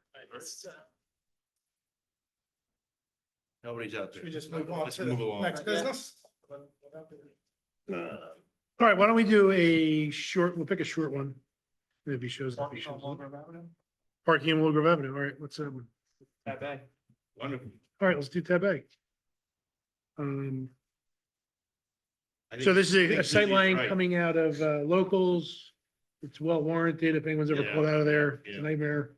It's a nightmare. So that's an easy one. I did see the comment someone wrote requesting more restricted parking. We can keep that as a separate issue. if you So want. that, yeah, Sean's gonna look into that, but it's Okay. already posted, no parking on Flower Town. That's what Avenue. that's what I said. Okay. Yeah, it's already there. It's already there all the way down to like their first Past the telephone gate. pole. Yeah, past the gate. They put up a new fence. How many spots will this 51 feet I eliminate? think it's two. Two? Anyone have any objections to And that? I thought we had taken care of this in my mind the last time, but I guess we actually meant the median. We did, in between the two driveways. Sorry. Yeah, no, Okay, It's my my mistake. okay. Okay. B is executive anyway. We're not gonna do the measure for you. Any questions on the bill listing? D? Gee, Okay. I had one, I think I had one question. Okay. Should I find it?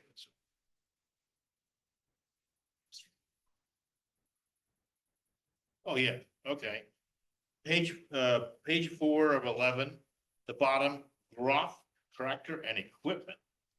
Yep. 11,000 for what? What did they have to do to this poor engine?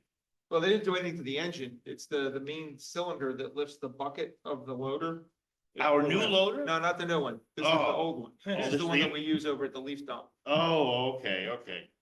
It's probably 15 years old. Okay, And probably the first major repair we've ever had. okay, yeah. That was not my question. That's it? Okay. But tab E, we have the budget schedule, so put that in your calendars. The last three are during our normal meetings anyway. And so is the budget workshop, right? Or no, that's separate. So the 9/17 date that we meet with the support agencies and then our own budget workshop Mhm. on October 15th. I will send you all a memo, but I won't be here for the first 2 weeks in, second, third weekend of October, so I will send you a note. Okay. No Pete. No me. Do you have any comments on the budget yet? You'd like us None to- yet, no. Okay. I always look forward to reading it, though. All right. All right, so we'll announce that on Wednesday as well? Yep. Okay.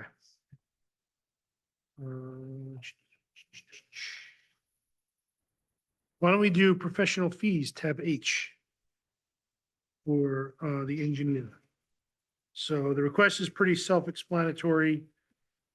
Tim's firm, since 2020. Only, all right, let's table that. We'll do the last interview. Okay. We'll come back. Good evening. Good evening. Is it Kedar? Yeah. Kedar, okay. So grab a microphone. You can either stand up or you can grab it and take a seat, whatever you prefer.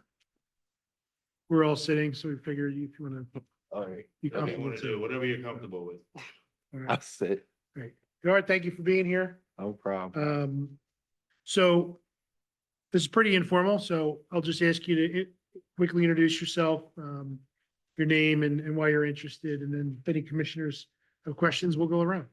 All All good? Wait, wait, is it going? Okay, okay. My name is Kedar Moore. I go to the high school right over there. I'm in 12th grade. Did you ask you want me to say stuff about me? Any interest? Just real briefly, what piqued your interest in Um, doing this? I would say what brought me here was I really want to know more about being a leader in my community. I was class president my junior year, but I feel like the last class president, he said something about how he was with the Parks and Recreations and how he had kind of had his input in the community and helped, and that piqued my interest. So I kept that in mind for this upcoming year. And then when I saw that y'all had an opening spot, I applied. So Great. Thank you. Ed, you want to start off? I was gonna say. Good evening. Good evening. Ed Morris, Commissioner Ward 5. I think that's the first time I announced my award tonight. Yeah, Ward yeah. 5, thank you for coming out. I see that you are on the track and field team. Yeah. And I guess you're involved as class president. What other activities, at Springfield would you say have made an impact on you and your decision to be here tonight? Part of the Relay for Life Club, I do that. So we put on well, it was in the fall, but we put on different different fundraisers throughout the school year. And then at the end, we had a big I don't even know what it is, a big type of celebration where we raise all this money for cancer treatment and stuff like that. So I do stuff like that. I was in Voices of Excellence. So another thing, fundraisers, it's a minority club, student led, and so like that. We raise scholarships for the seniors in the group. Just in a bunch of, I would say volunteering clubs. Obviously, I have the fun clubs now and then. I'm in art, I'm in National Art Honor Society, things like that. What kind of art do you do? Paint, draw? Yeah, I paint and draw. I dip my toe in some stuff. I do some ceramic stuff. I took the 2 ceramics classes that we have. I'm taking the fibers class now. Just like that. I like to do a lot of stuff. I can't really sit still. So yeah, Thank you. no problem. Hi, thank you so much for coming out. My name's Susie. I'm a commissioner also in Winmore. This is your formal commissioner in your ward, but I'm in the other half of Winmore. Welcome. Could you tell us a little bit about what your plans for the future are? Now you're entering senior year. What is your hope? What are your goals, and what do you hope to achieve soon? Well, first, thank you. And I plan on going to an HBCU. Yeah, an HBCU for track and field to get a track scholarship. I would like to major in art and psychology. Kind of because at first it was like a weird slope going through high school. I started off wanting to be a therapist, and then somehow I switched to being a lawyer. But then I realized I didn't want to be a lawyer. It was really just for the money. So then I'm gonna be real. I was like, That's true. we were researching something in class, and I was like, artists don't really get that much money. So then I was like, what's another thing? Lawyer. But then I was like, I can't do that. Like all that law school for something I'm not even going to do. So, and then I went back to art. Well, I went back to therapy, and I was like, how can I use my art to like help people? And then I remembered how like art helped me and like different times. Like if I feel like I'm like overthinking and stuff and I don't have like control over my life, I go and paint because it's like something I can control. So stuff like that and art, ooh, my bad. Art, um, you kind of can see how it can connect with the mind, for at least for me. So like I feel like going into a field where like kids who like can't really like either it's because of where they're at or where they are mentally, they can't speak their mind. They can at least express themselves through art. So yeah, I want to help kids like that. Thank you so much. Thank you for making your submission here. And Asher did a great job. That's who you're talking about. Yeah. So, looking forward to see potentially that you could follow this footstep. So thank you. Oh, and by the way, I am the Parks and Rec liaison, and art has been a topic of conversation at Parks recently, so you're right on time. Welcome, I'm Peter Wilson. I'm the Commissioner in Ward 4. Thanks for coming in. I see that for the last a couple of years, you've been a counselor at the Kids Clubhouse in Springfield here. Mhm. So has that been a good experience for you? Yes, really good, I would say. I started right out of quarantine. So I got all those I got all Those the very enthusiastic kids, right? yes, yes. Yeah. So I started that's when I was a CIT. So I was a kid too. But um I don't know. It was kind of weird because some of the kids that like were like the grade not the grade, but like the camp that I was like my campers. Right. Now I'm looking at them and they're my CIT, so it's just so weird. Right, yeah. But it was really good. I learned how like that's where I really learned how like kids operate and how they like can't sit still for a certain time. You got to do something to grab their When you were attention. younger, have you always lived in Springfield or? Yeah. Okay, so when you were younger, did you participate in the township's summer programs like your, you know, Kids Clubhouse. Kids Clubhouse? No, I didn't do Any of that? Okay. no. I would do the library reading. Oh, okay, Yeah, I would do that. But I didn't do any of the okay. And my camp. last question is, so what is your track and field event? Your best one? My best. It's tricky. It's kind of like a tie between the 4 and the 2. Yeah, but it's like the 400, the full lap, 200 half lap, Yeah. and then You're not a long distance man.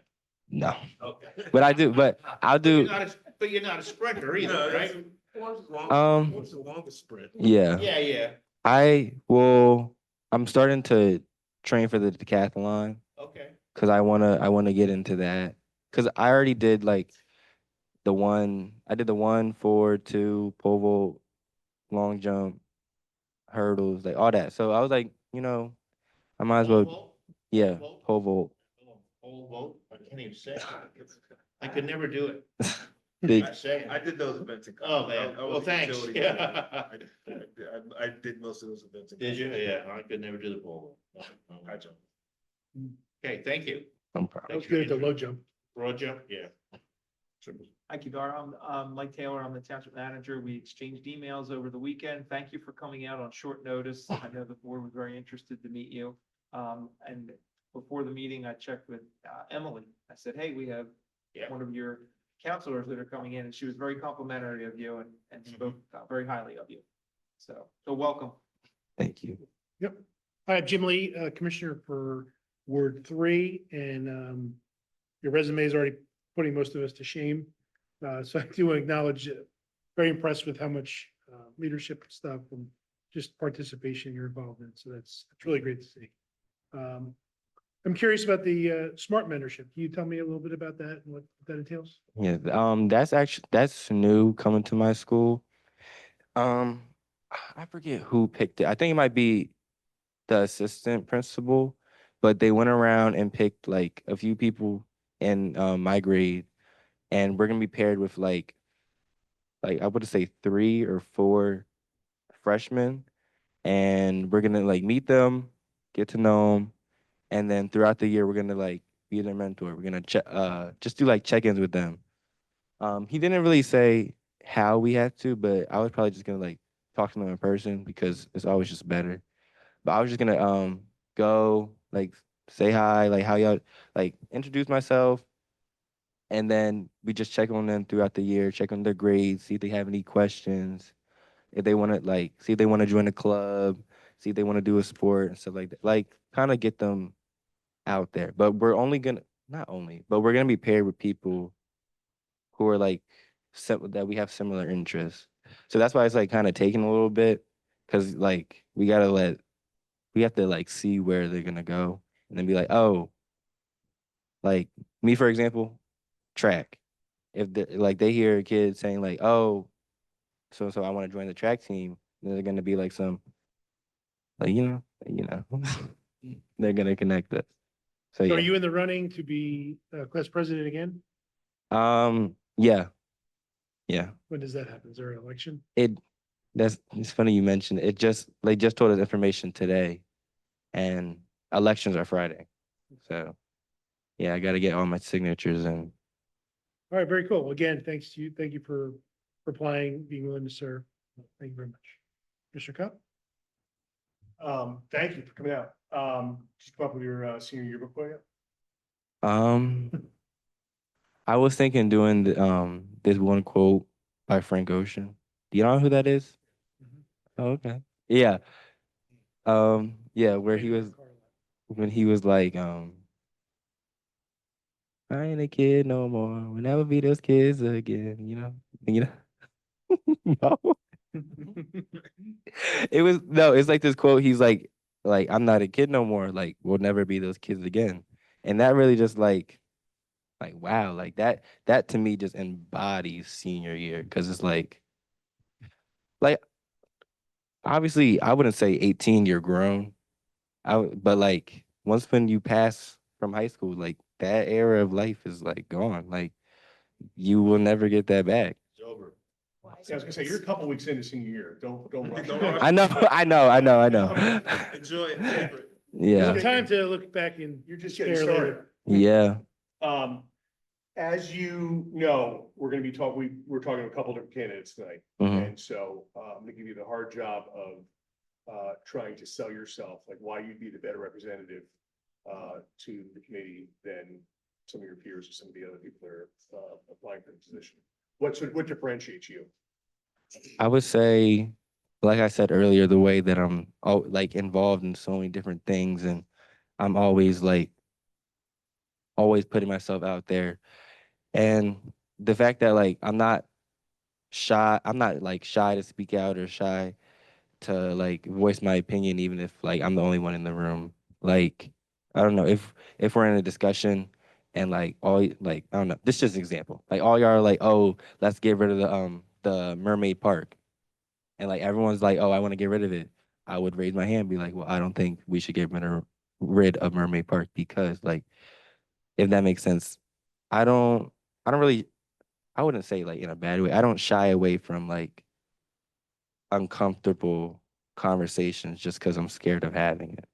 If that makes sense. So yeah, that mixed with always putting myself out there in different spots. Like all the clubs I'm in, I would say I have like 1 or 2 friends in there. Like those are clubs that are meaningful to me. Not really, I don't join them because like other people are in them and stuff like that. So yeah. Great. And you got a real passion for Mermaid Park. Yeah, that was my childhood park. That's your He help. said, he said, don't mess with Mermaid Park. Just put it out there. Everybody's on notice. Thank you for coming out. Though. Just Thank you put it for sharing that your report too. Thank you. Thanks for coming out. I'm Brendan Mann, Commissioner for Ward 7. I think my question to you is, you are involved in a lot and, looks like you also have a job, outside of school. Do you think it'll be a challenge to take on yet another responsibility? Or do you think it can fit into your schedule with all your athletics and working and volunteering and different clubs around? I would think it would be a challenge, but not a challenge that like I couldn't face, if that makes sense. Like with proper planning, it could be done well. Like we have a meeting like Wednesday night. I schedule my work days. So like I don't really know when we would meet, but when we would, I would make sure it's marked on my calendar. And when typing in my like availability for work and stuff like that, I would make sure I like don't have like work scheduled this day and stuff like that. And what time? How did you learn that skill? Because my son's in 9th grade. I'm just trying to get him to learn how to look at it. Oh, what's it called? My dad, he makes me put stuff in the family calendar. So now I know what I got. So, yeah, sounds like it's your fault there. I know. He said it's Clearly a parenting issue. He's like, my dad. Get on it. So yeah. Yeah, I would put it, I would put it in the family calendar. So then like also if I forget, like not even on like if I had work that day or something like that, but if I forget to come, like my parents are like, why aren't you at the meeting? Oh shoot, like, like so like that. So no, I don't think it would be a problem.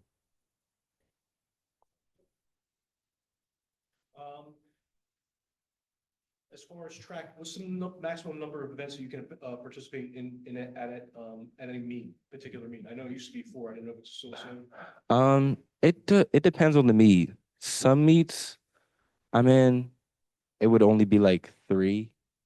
Yeah, it's typically like 3. So yeah. And your name looked familiar from, because I would do the payroll for Kids Clubhouse, so your name, when you came across, I was familiar. Yeah, it's a particular name. Not to put you on the spot, but do you have a top HBCU you're shooting for? You don't have to share it. Oh, no, it's fine. Howard. I was thinking Howard or Bowie. Yeah. Barry, you have any questions for us? How do you guys think this would benefit my leadership like skills, like going on forward in life? Well, I think anytime that you deal with a group where there's conflicting views and intentions and things like that, there's always a way to balance and juggle competing interests, right? But you also work towards a shared goal of the greater good, right? So anytime you're involved with something like that, I think that can only help you if you take that approach to anything in life. I think that's great experience. That's one thing. Mr. Lee's point too. This subcommittee is the most contentious and it has the most volatile debates in the township. Yeah, So, that's also true. if you want to see the pickleball debate rage, with anger and borderline violence, this support. And everything, it is wild. So. And I should say. People have distinct ideas about Mermaid Park as well. So. Buckle up. Yeah. Mermaid Park is on the agenda. Well, and I should say. There's the friends of Mermaid Park and then there's the enemies of Mermaid Park. Never the two shall meet. He's joking, but honestly, I think one thing I hope the takeaway and why we created this program anyways was to invite more young people to participate and remind you that you could really participate at any age, at any time with the experience that you have, that you add value by your existence as a community member in this community. And you can take that message in any place that you go. You are prepared to add value and you're worthy today to submit your ideas, which you clearly have no problem sharing. Noted about Mermaid Park. So I hope that's a takeaway, regardless of whether you're competing here with two other candidates, regardless of whether you are able to attain this position or not. I think that's the message we hope to convey to you, regardless of the group that you're in. But it sounds like you already know that. What wiser than our years?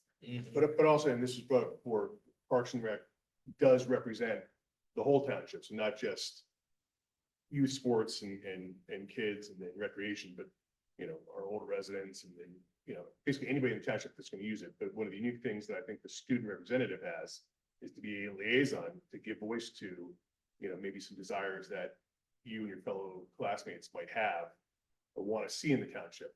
Maybe you don't feel like you're being heard. So we want more trails, or we want more of this or that. So it provides, I think, you or the representative the opportunity to reach out to your students, say, what do you want more? What do you want to see more in the township? And then bring their voice to this committee and ideally, hopefully bring that change about. Because we're always trying to improve the communication between us and the schools. You know, so that would be a big, I would think, a big part of your job to improve that communication. Big opportunity anyway. Yeah, big opportunity to improve it. Thank you. Thank you Okay, very thanks much a lot. for coming. Yeah, thanks. Yep, so we'll meet, we'll discuss it. As Yep. you know, we have a couple other candidates and we'll decide and make a formal appointment by Wednesday. We'll let you know. All right. Thank you. Great. Thank you. Thanks a lot. Good night, nice to meet you. I just leave this mic here. Yeah. Yep. that's fine. Unless you're trying to sing the whole song. Yeah. You are being recorded. You know, that mic was once used by Frank Ocean. Don't play with me. All right. Thank you, guys. All right, good. Okay, Thank you. take care. Oh, thanks. Great to meet all the kids. It was so nice. Good break. Really? Those are good years, right? seminal years. Those are good years. He's remembering them before he's Okay, experienced. let's finish up. Professional fees. Mike, when's the pizza getting here? I did not order pizza. Come on. Okay, President, we order pizza. all right. We could be done with it. Did we finish with H? C is where we're. We didn't really start. We didn't start that. Did you want to go in order? Let's go in order. Didn't really start that much. Okay. So B is Okay. exe- You did A, B is executive, C is manager's report. All right, why don't we do the manager? Okay. You're pretty good. So 2026 budget, we'll make that announcement about the budget schedule. You referenced that already. Meeting audio, we had a comment received that sometimes we often forget to speak directly into the mic, or in the case of the Wednesday night meeting, turn the mic on at all. So That's right, if, yes. we'll just try and make a better mental note to do that. I have a soft voice. I'm just gonna do this Yeah. from now on. Yes, You have that. Walnut Avenue Master Plan, it just kind of give a brief update, that they met on the 3rd of September. Emily was a little disappointed. It seemed like a lot of people had forgotten, that this was a very public process, moving through the planning, for that park. And, they, almost like they were seeing it for the first time. But they're gonna talk about it again in October. There's a couple of, common theme points that, kind of made their way to the top, traffic, parking, privacy. So nothing that we haven't heard before. Just want to make sure. I think the plan itself, like, tries to address all of those things, and I think they did a pretty good job with that, but we'll see where that goes. Then the other part of that is we did respond to DEP's deficiency letter. We put in point by point response. There's 4 items really that we're dealing with, and revised the Act 2 remediation report and submitted that within the 60-day time frame. We have not heard anything back from them yet, but I asked BL companies to reach out to the DEP and see when we might hear from them. So it seems Is that slowing us down at this point in time? So it's not at this Okay. point, but we want to get that buttoned up and Oh, sure, resolved I before agree. we start removing buildings. Right. And I'd like to be able to move right into moving dirt around and actually doing the project. We do have that local share account, grant, from the Commonwealth. Mhm. Get Use. Going on, Yep, I agree. Sooner the better. yeah. DEP is not moving very quickly. No, and they seem to be trying to solve problems that don't really exist. When was One the of the first, latest, what's that? I was gonna say, when was the first Act Two remediation report? Well, there was a Submit. work plan that was submitted in 2020 that said, here's what we plan on doing Yeah, in order to get us to our remediation plan, which we knew we had to submit later on. And that involved a lot of the quarterly sampling and those kinds of things. Well, the quarterly sampling opened up new cans of, worms and. but that was always our goal, to go through the Act Two. Absolutely. Because that's the only way you could use the site. Sure. You have to get that So approval. 2020 was the initial. work. 2019, at And tail prior 19, yeah. Okay. Moving on to Carson Valley, I had let the board know. Yeah.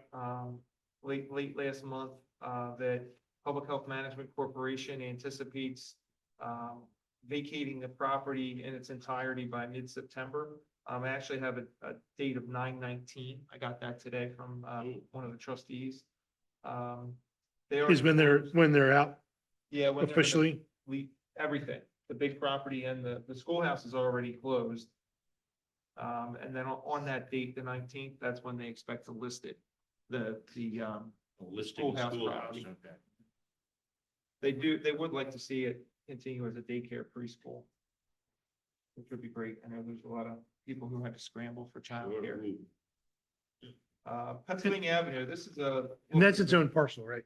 that has its own parcel. What- And what's- that was purchased in the 2000s by Carson Valley. It was Okay. previously privately owned. Okay. How big is that parcel? About an acre. Maybe a little bit more. It's not tremendously large. Do you know offhand how long the schoolhouse has been in operation? Well, it used to be the Flowertown Schoolhouse for the school district, so. My kids went there 35 years ago. So. When it was a daycare? Yeah. Not part of the school district. No. Daycare. They first went to, because there was a program housed in the In the main campus. Mother Goose Yeah. building or something. Yeah, You know who yeah. used to run the program? Who? Tom Berger's mom. Oh, there you go. Okay, good. Yeah. Yep. And then all through high school, they would supply, or they would employ a lot of the employees for the sports programs. The football. Oh, yeah. Football Yeah, coach. Dave Pahalski and. Yeah, Mike yeah, Coach Peterson, B, they were Coach all- D, yep, yeah, They yeah. were all coaches. They were yeah. all, counselors at the Yep. school under a different regime. Yep. So one time. Pennsylvania Avenue, you recall that we've been working with Upper Dublin Township to try and improve the connectivity between the two municipalities along that state roadway there. We're utilizing the expertise of Upper Dublin's traffic engineer to try and put that all together. You had previously approved a $5,000 expense for the traffic engineer to do some preliminary analysis and make some recommendations. So he has done that work. He's also identified a potential grant that he thinks we would be a good candidate to receive. It's a transportation set-aside program available through PennDOT. And it's administered through the Delaware Valley Regional Planning Commission. And it's a sort of a two-phase application process. You submit a preliminary application, which has already been done and is no cost, to kind of run it up the flagpole with DVRPC and PennDOT. And that's already submitted? That's already been submitted. And if they like it, then you have the final application, which is due October 31st. But along with that application, there's a local share commitment that you have to agree to. The total cost of the local share based upon a $1.035 million project is $130,000, but that would be split between the two municipalities over a 2-year period. Mhm. So, if you think you want to get access to that $1 million, if you want to put that into your budget and commit to it. And do we know what they're thinking about? Yeah, there's a number of different Improvements, things. So there's there's roadway striping, which is like a kind of like a first phase, and that would include a roadway from Bridge Street all the way back towards Twining Road. And the thought there is there's a lot of left turn conflicts in there. They like to create like a center turn lane to create a dedicated place to get the cars off of that road, or out of the main travel lane.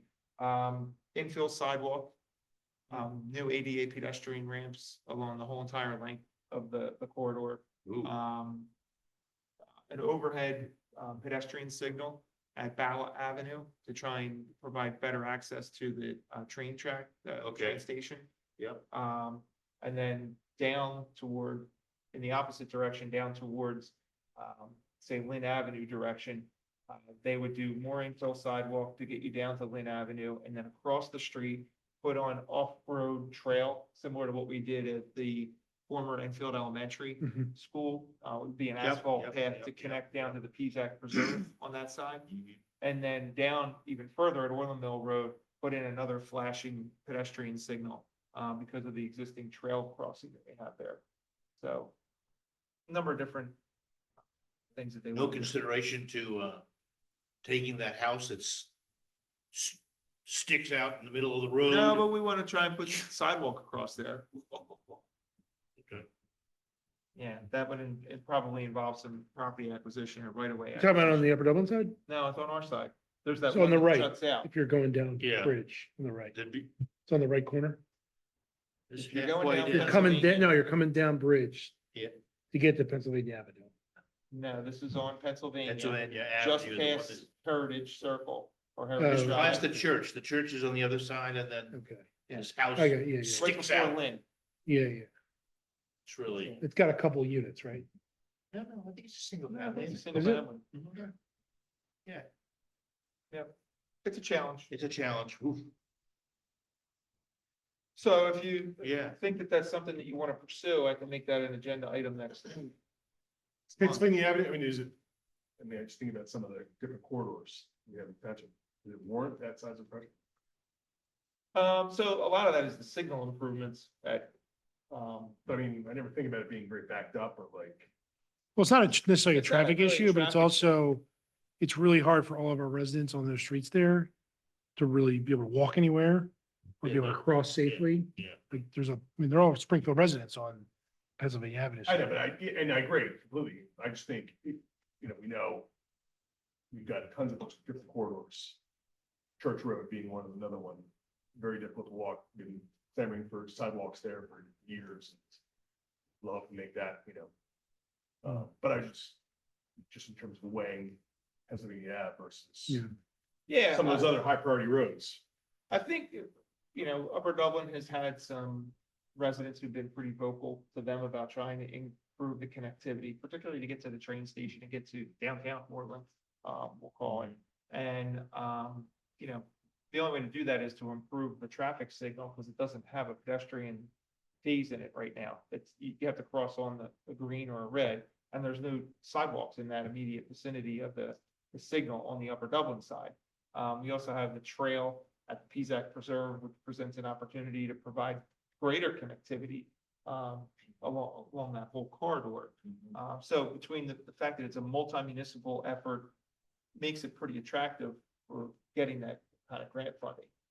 So that's why, it's something to think about, because it's an opportunity there. It's a lot of money, but any project that you do on any of these corridors is gonna be a lot of money. And on our side, the infill sidewalk is very minimal. It's principally down past, Ronald Circle and Heritage Drive, to get to Lynn Avenue. And then. But we'd be employing we wouldn't be using the Upper Dublin engineer, would be, if we go forward, we'd be getting requests from proposals from I other would- engineers or, Well, that's to be determined. Yeah. Like, right now, they would do the grant application. yeah, oh, sure, yes, But yes. moving forward, that's, a decision to be made between the two sets of elected officials. They've done a lot of work for Upper Dublin and gotten them a lot of grant funding. All that work that's going on in the office park right now, they were responsible for getting all that, grant money for them to do that. So they seem to know what they're talking about. Okay. Do you know what is the transportation set aside program usually focus on? Well, is it? It's these kinds of projects, multi-municipal. Say multi-municipal project. Mhm. It's very generically named set aside. For what? Set aside, transportation, set aside program. Mhm. But we'd have to agree to splitting this 130,000. So it'll be 65,000 per municipality Right. over a 2-year period in Okay. order to get access to $1 million. Okay. So we would get some feedback from them, but we would have to vote by October. Yeah, You your wanted to October do that? meeting. That's Okay. why I'm kind of putting out there, finding for it Yep, now. yep. Okay. I mean, if you hate it, I would give them the courtesy to get back to them now, but if you think it's something that you want to at least kick around. and think What's about- how much grant will we be going for? What's the expectation then? $1.3 million, the whole thing. For the whole project? The whole project. Oh, okay. And then we would just come up with half of the 130. Right, 65,000 over 2 years. I mean, it's a low match compared to most grant programs. Yeah, and usually you're looking at like a 50-50. Yeah, that's why I was wondering, what else is available in this TASA program? Yeah. But it's only really works because it's us, not the government. Well, that, We it's couldn't- competitive. Everything's very competitive, right? So the fact that it's us and Upper Dublin together gives us a leg up. If it was us alone looking for $1 million to do this, probably would fall a little bit, a lot lower. And again, just not playing double advocate here, but you take my example on Church Road, proximity to a school, the volume of children that need to cross that area. Yeah, connectivity. Does that raise the priority of a project like Yeah, that? yeah, that would all help. Yeah, it's all about the argument that you make. Gotta help. Can we pursue both? See if one wins. Yeah, but I don't think we should ever give up on Church Road. I mean, that's, to me, the biggest thing is the connectivity from one side to the other, right? We've looked at how do we have a crossing there? And there's no easy way to do it, right? It's even part of our trail plan to think about a way to do that. It's not like that road can be expanded. Is PennDOT ever gonna want a traffic signal there? I mean, the traffic signal is what is the simplest solution that comes to mind, but I don't know, is that feasible, or does that make traffic better or worse on Church? It obviously helps that pause, which is a neighborhood to turn left. But it also would impact one of those neighbors that have to have a traffic signal in their yard. Yeah. Big challenge. I remember, we had a brainstorming session probably this time last year. We're talking about, can we do, a Take a bridge, tunnel to a a bridge. pedestrian bridge? It's just, Yeah, and that's what makes me, we can do a lot with $1 million, but this project is ready. It's designed, it's already, right, it's engineered it's with recommendations that are very doable. But I think the Hawes Lane, we'll call it Church Road, but the connection between the two sides, I think should be at the top of our list of priorities in terms of trailing and connectivity and how do we get that done? But there's got to be a big engineering component to that because it's not an obvious solution. It's not even a money issue. I think you engage a traffic engineer first. Yeah. To look at it and study it and come up with some possible solutions to it and, what the potential costs are of those and how you could fund that. Yeah. But I'm thinking, I mean, Church Road gets a lot of volume. Imagine if there's a red light, all those cars coming from Paper Mill up. I mean, that would be backed up on the median. That would be a nightmare. Okay. But that's just one aspect that your point's taken. So I'll bring that up again next month. Bethlehem Pike, the timing adjustments were done. They also found 2 problems while they were out there. It's done so quickly? I thought it was gonna be like, we're doing this one, see how it goes. So and the apparently next they went one. through and they did the modeling and they pre-programmed everything and then they went out and they just did it all. in And one day. I think it's working. Really? I do. Well, they also found the 2 problems. So one of them was at College Bleischer. The camera thought there was a car sitting there all the time. Mm. So it was, Doing it too quick? yeah, it's not functioning properly. And then in the other one on, Wissahickon Avenue, it was what they call running free, which means whenever a car came up, to the intersection, it would automatically change it to green for that side street instead of giving Bethlehem Pike the guaranteed green time that it's supposed to have. So that's been fixed. Wow. So I can get to the state store in half the amount of time. I'm like, from my house. Is that just, problems like they planned that originally and they had to, and it just No, failed that to was be just with the full software original issues. plan? Some those two software issues were software issues. The timing adjustments were things that they worked on. Well, that's great news. I mean, you find a problem, it's great news, because if you couldn't find a problem, then you just have a problem. Then it's a continued problem. So, Great. I'll be testing it out. Are they gonna check again within an X number of months, or is there a checking in period? they're continually monitoring it. 'Cause They're it's a working in the area. centralized continuing. Yeah. And if we had, they said, look, if you see any problems and there's issues, we're not going anywhere, like, let us know, so. Yeah, just for the benefit of the public, it's a continuous monitoring situation. They happen to hone in and find two specific problems. Hopefully there's been improvements, but if you Yep. have not found those improvements, you're still welcome to let us know. Aqua Pennsylvania is gonna be at the planning commission meeting on the 16th to present their plans for the carbon filtration systems at the Flowertown and Moreland Wells. The notices will go out to the neighbors there. We talked about that last month. Are these filtration systems that don't currently exist? They don't currently exist. Okay. These are gonna be those big tank looking things. that they're gonna Upright build. submarine, Okay, vertical submarine. Yep. like the submergible that exploded or Uh, imploded? Oh, no, twice as big. Okay. Zoning hearing board, Ed Fox sent in a Wow. note that he's gonna, Retire after term- how many years, right? yeah, let his term. 20 run. years, 30 years? I don't know, I have to look at the actual time. He's It's a been on long for- time. But he's been on for a long time. So you want He'll to be start missed. just thinking about that. Yeah. Michael Davy is your alternate, you know, you may want to consider moving him up to a member. First responders appreciation. And, as far as, Ed goes, we want to do any sort of, I mean, historically, do we, for someone who has a tenure like that, do we do any sort of recognition for the? Well, they get, service awards. Right. Periodic time, But anything. Christmas party, you know, the holiday party. We read little things like what we get for, a resolution. Asher. Okay. I don't want to make work, but. Yeah, Yeah, yeah. let me look I mean, and see he's how been many a- years it's been. Still, it's been a long time. It's been 30 years, I bet. No, he was appointed when I was here, and I've only been here 29. Oh, okay. Wow. no, let's quibble over Now one it's year. No, I'm not Yeah, saying yeah, it's, Frank. I don't think, no, because I was the zoning officer when I started and Okay, he wasn't all on right. the board at that time, but no, Well, your point is, he's It's not a probably day over 27 getting years. close to 25.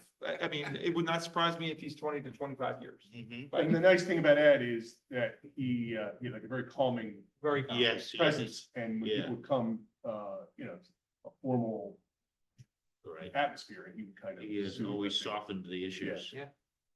Successfully, usually. He made it very approachable to go to zoning hearing. Yeah. I agree. Yeah, he's good. Okay. First responders appreciation night, we have a date, it's gonna be Monday, the 24th. Orland Fire Company has agreed to host again. There was a comment last year, we gotta up our dessert game, so we'll do our best. to up the dessert game. Okay, Unlimited ice cream? chippages, So, Trader Joe's chippages, Don't which they are have the better than machine? regular Don't they have chippages. the, ice cream They don't machine? have that, no? I don't think they have that anymore. No. They had one that was very, very, very, very, very old. Yeah. Community Day, Yes. is on. Community Day will be held on October 5th at Cisco Park from 10 to 1. There will not be a fun run race this year, but the ECA thinks they may do it in the spring as a fundraiser. So Commissioner Morris will have an announcement to that in that regard. Give me time to get shit. And then President Lee suggested that you guys might want to take the opportunity to give a brief report going forward about your committee assignments, works, advisory committees, whatever it may be. Maybe- Yeah, I think we should make that a regular thing as part of our workshop. Just very briefly, each commissioner just report on their committee that month. So why don't we plan for that in October? You were just Um, concerned that meetings would ending too soon? Yeah, they've been really like ending at like 10:30 and. Yeah. When I like to get home when Getting everyone's out already early. asleep, Yep. so, But at the workshop, right? yeah, at the Monday workshop, so. Someone came up with this idea or mentioned that some other places do it, so I can't take credit for it, but I think it's something we should do.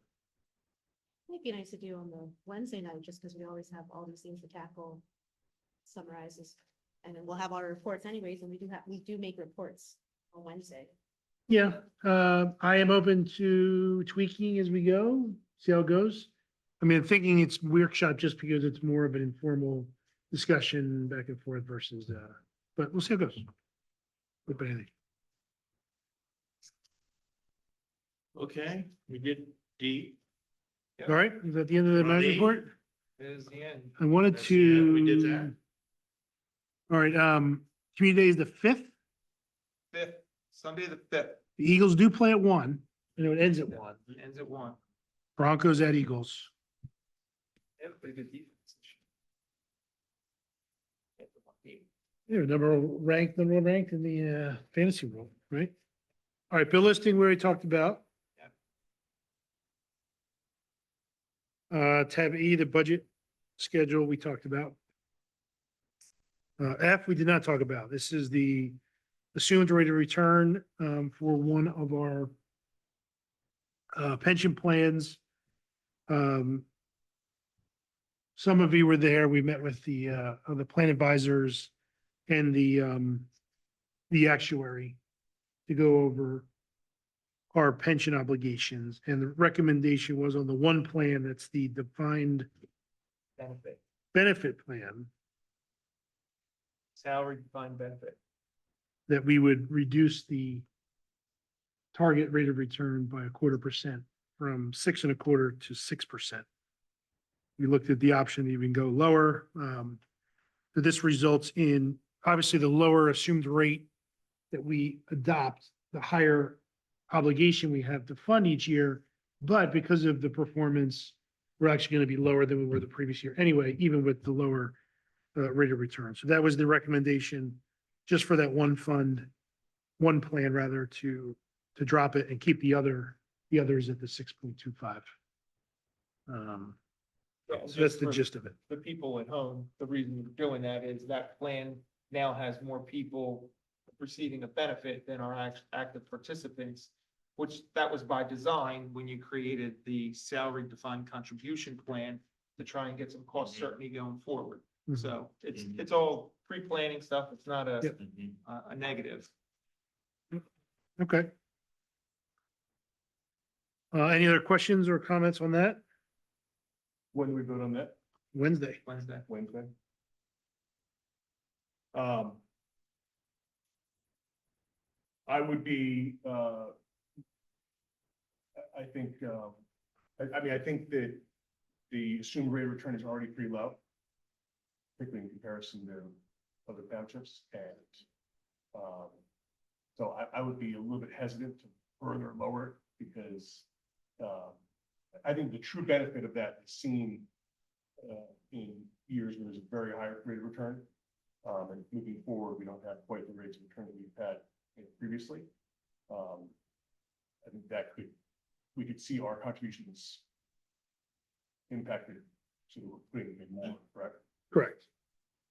Correct. But every 2 years, we could increase the assumed rate of return too, right? Could that only be done every 2 years? No. That we can do that anytime? Yeah, you can do it anytime. Okay. It's in the budget. But I think But keep in mind too, it's only for the ones. The other 3, the recommendation is to keep it where it is, 6.25. yeah, and I think you're trying to be more responsible by saying, hey, we only anticipate a 6% return as opposed to 7 or 8% return, which isn't going to materialize. You're more likely to get the 6% return than you are the higher. Right. So, I think with this particular plan, this is one that's winding down. Like, there's not new money going into there. So that's what's creating a higher concern with this particular fund to meet its obligations. Yeah, these As cash. opposed to the others that still have money coming in. Mhm.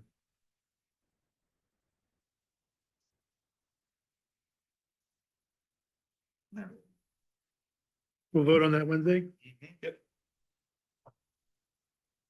All right, tab G.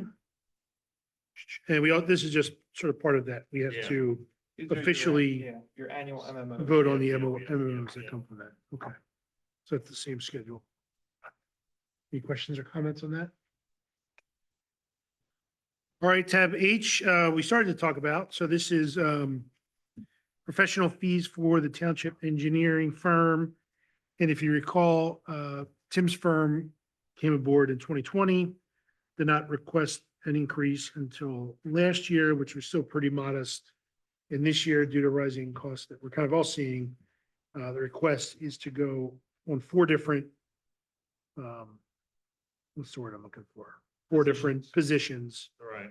a modest raise. Mike did provide information on other comparable municipalities and what their engineers charge. We're still pretty, below that median line. And it's very modest, so I would say, I would support that Well, raise. she's doing a good job. Doing a great job. So. Doing a great job. Yeah. Anyone want to add to that? Comments on that? Okay, all right, we'll vote on that Wednesday too. We vote on that Wednesday? Vote on that Wednesday. Is that request now immediate or is that No, for it the year? won't take effect until January 1. Okay, got it. We did note that. Mhm. All right, somewhat related, as Mike's favorite term, somewhat related. Somewhat related.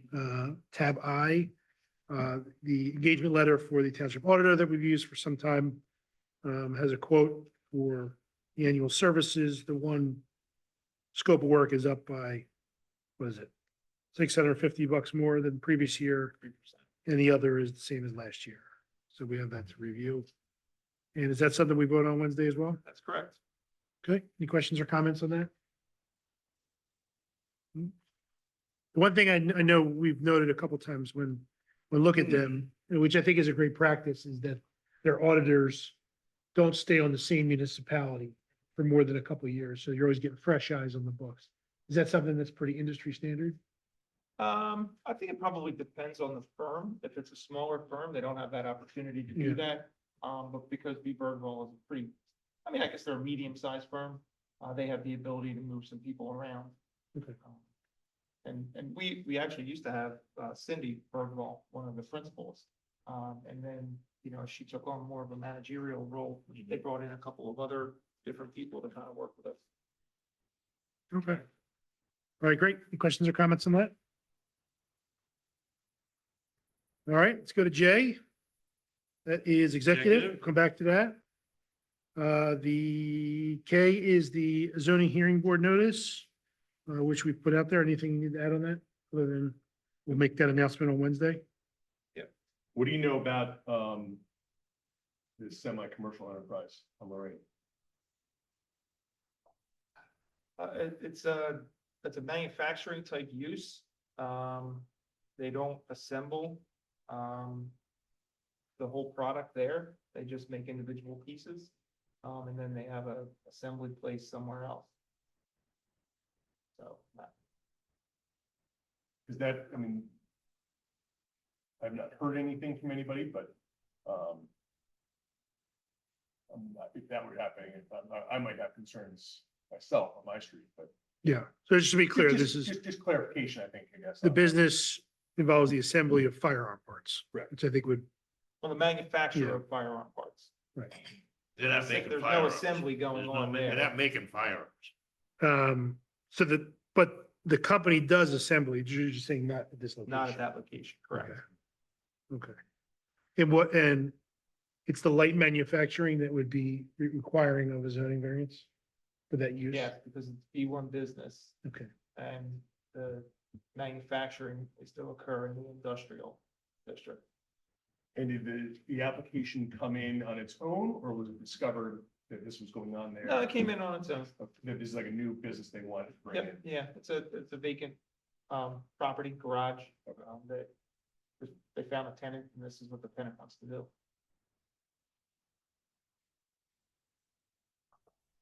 outside of zoning, is there any use regulations because of the sensitive nature of it, of the product? I mean, it's obviously a legal product.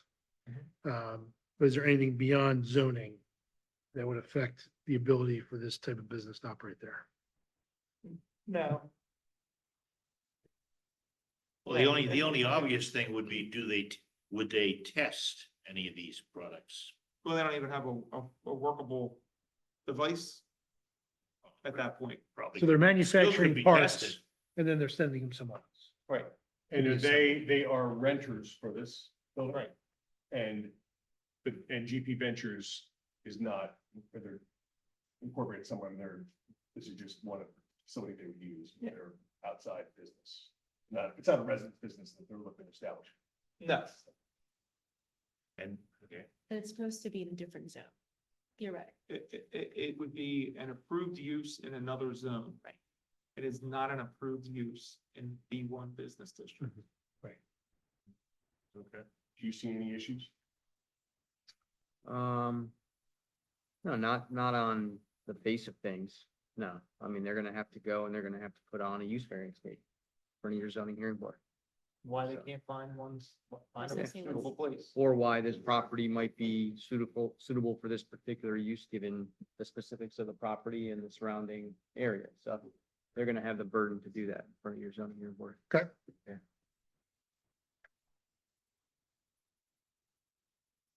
Any other questions, comments on zoning? And that burden is not a hardship. What is the burden again? It's a hardship, it's a use variance. It's a use Yeah. variance. Okay. Hardship, they're gonna have to demonstrate that there's gonna be no adverse impacts on public health, safety, welfare, and the surrounding neighborhood. So all the 5 variance criteria, they're gonna have to prove. do we know how close the closest residential would be?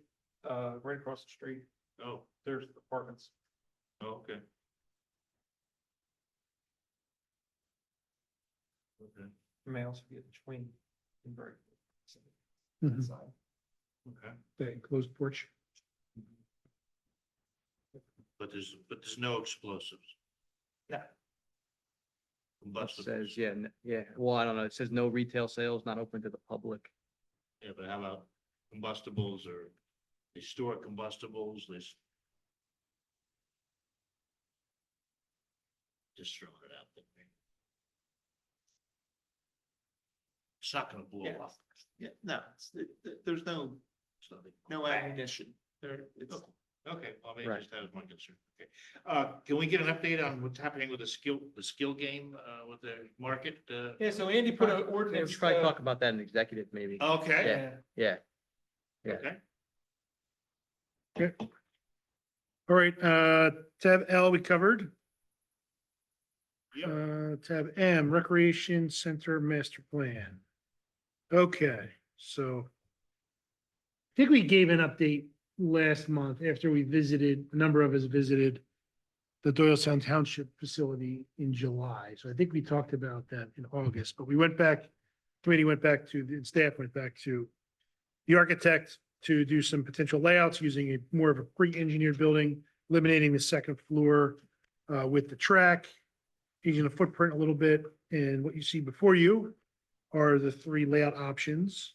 The committee met, when did that was? Thursday. That was this past Thursday. The committee felt like option 3, taking all into account, was sort of closer to what would be preferable, and it sounds like staff kind of feels the same way. So, let's see here. These labeled options? Yep. All right. Just a question here. Are these literally individual toilet stalls? Yes. Yes. Why would they do that? Why is that? Is that the thing? I don't know. Versus just a trough? Well, I mean, just like a regular men's and women's room. I mean, Bathroom, you go in, there's stalls, but they're not individual. It's like in the bathroom, but you can still a door. That's what you're talking about. yeah. Versus an The actual showers or closing, what? locking I mean, door. are they showers? Is that why No, it has to be? Just, they're just, they can be unisex, used by both sexes and Oh, okay. not limited. Yeah, I think they just felt like, especially with this kind of design, they're finding that they can be more efficient with this. still get the same amount that you need in a space. That's how they drew it up. Is this labeled? Where do I see option 3 there? Okay, so if you look at option 3, Willow Grove Avenue is to the left of the drawing. Two relatively large meeting rooms, if you recall the last design that we saw, the conventional construction that was, pushing 20 million on a price tag. We had 3 of those multi-purpose rooms. Here you see 2. See a lobby area, cut down on some of the auxiliary space, and the gym, with a bunch of storage. Is it a full-size basketball court? Yep. Full size, and you get the 6 courts, so you can have the 2 sideways shorter courts and then the 1 main court. Okay, Bleachers on either side. bleachers, oh, well. The one thing Followed that, up. that this also eliminated was we had in the designs previously a indoor-outdoor space that was conditioned about a sliding door, and the idea there was, would be a good complement with Laurel Beach Park, be able to use. We saw the one in Doylestown, it didn't work that great. I think we figured we'd just get more bang for the buck, having some additional undercover space in the rear, but it's not actually in the footprint of the building. Yeah, I think the one in Doylestown, you could see, I mean, I guess time will tell, but I think there were too many structures outside that would just be too many things to break and to be messed around with, just some concerns there with the exposed pieces. And also not as much accessibility for members of the community to use. If it's a covered, open space that's programmable, but maybe not inaccessible at the times that it's not programmed, that would give it the most utility. But that's not on here for consideration right now, but I think that's what the committee wishes to see. We even discussed, if you look on the plan, the row of parking kind of cut into the building on the south portion of the paper, of the document here. We even talked about that having a covering, extended covering as opposed to parking, so that it could be an outdoor patios for camp or whatever, or hanging out, waiting for your kids or family members inside. So I think it sounds like there's still a lot of time to mess around with the details, but I think once again, you're looking for a footprint and this seems achievable. Also noted that was elimination, I think, of a multi-purpose room. Yep. Originally, and one relevant piece of that is going to the site and seeing how 3 multi-purpose rooms were utilized and then referencing the programming we do. 1, 2 would probably be sufficient. And then also what we saw on our site visits was some of these rooms were almost oversized or too large or awkwardly shaped, and these kind of square spaces made sense. Something notable in that regard is also the split between the 2 rooms. There was discussion at some point, and I mean, we're still far away from it, just to note that could be a flex wall. Yeah. But it doesn't seem like anyone's thrilled with flex walls. No one ever feels like that properly deadens the sound on either side of the wall. And so I think the committee said, fine, make it a theoretically solid wall. And if in the future the technology would permit it, you could always. Do you envision that space to be like a dojo or like a studio space? I think so. I mean, there was lots to talk about intentionally putting the multi-purpose room number 2 there further away from the lobby, because the yoga clients really want to have quieter space, for example. So dojo, yoga, it would definitely be for that purpose as well. But I mean, I don't think that and correct me if I'm wrong, Mike, right, anyone here, I don't think any of this is truly set in stone except for the idea that footprint works and that this is more achievable number of rooms, plus the gymnasium, plus the prefab structure, price point wise. And then we can work through the rest, just for example, one discussion piece is the exterior toilet and whether we should have that at all. From a staffing perspective, there's a lot of concerns, right? And maintenance perspective. But of course, the public wants to go use a park and would like to not have to use a porta potty, right? And so we talked about, well, could we move that exterior toilet over to the far right of the building and make that a connected awning? things like that. I think there's still room, all that to say that this seems like a much more reasonable price point than what we saw, unfortunately, having to lose the second floor walking track. Hmm. But also then the operation costs change because you don't have to necessarily have it open So as much. I'm struggling to see how big the multi-purpose rooms are. They're What's about it? 1,500 square feet. This is 15. what, this is 17? This is 16, almost 17. I think this Wow. is 14. You get a also. nice dojo in there. Mm-hmm. Are you looking for a dojo? No, well, I know, I was thinking, because who uses the karate group? uses- Karate Yeah. group. Right. Yeah. Is a Yeah, big and deal. Art- And that was fills part it of, up. that was part of Emily's. He's on the concern committee, when we too. saw the one in, Doylestown. Right. Those, if you were to break those into 3 separate rooms, they felt a little small for those kind of programs. You'd have to, For traditional dojo type. Yes.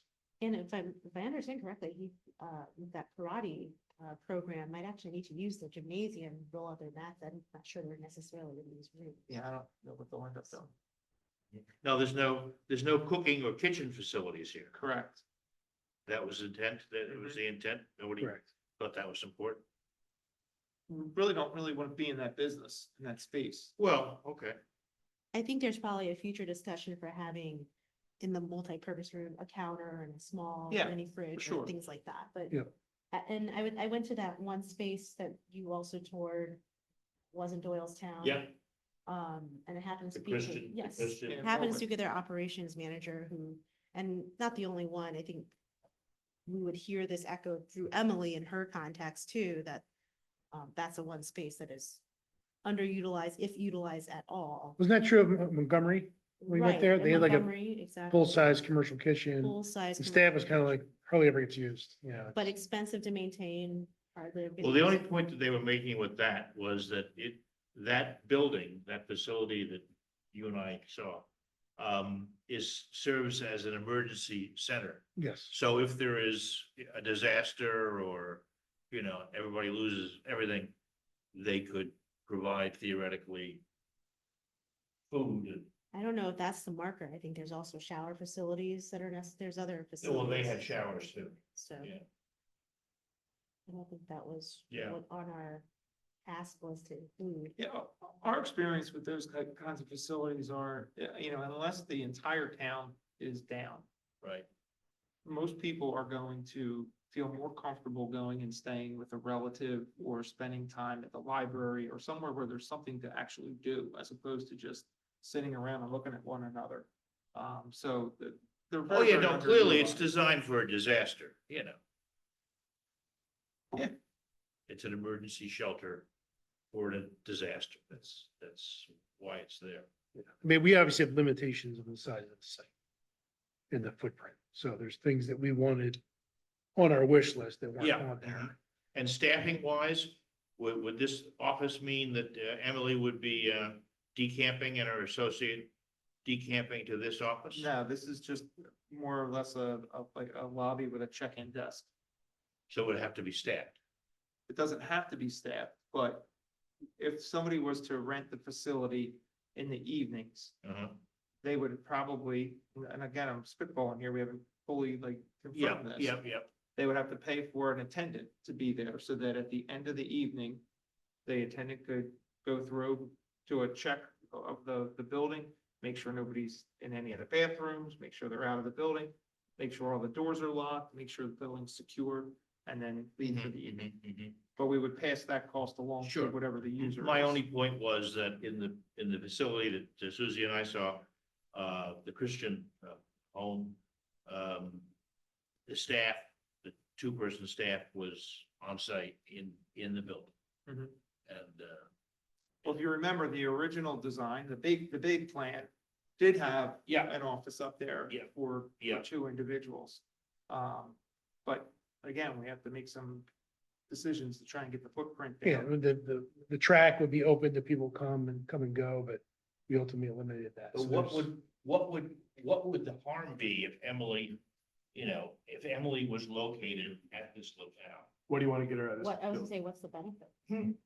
Well, it's staffed at no additional cost. If you still have a staffing requirement Yeah. here, maybe minimal, but it's still a staffing requirement. Well, she versus could, just, she could on a part-time basis, or someone else could on a part-time basis, that point is valid.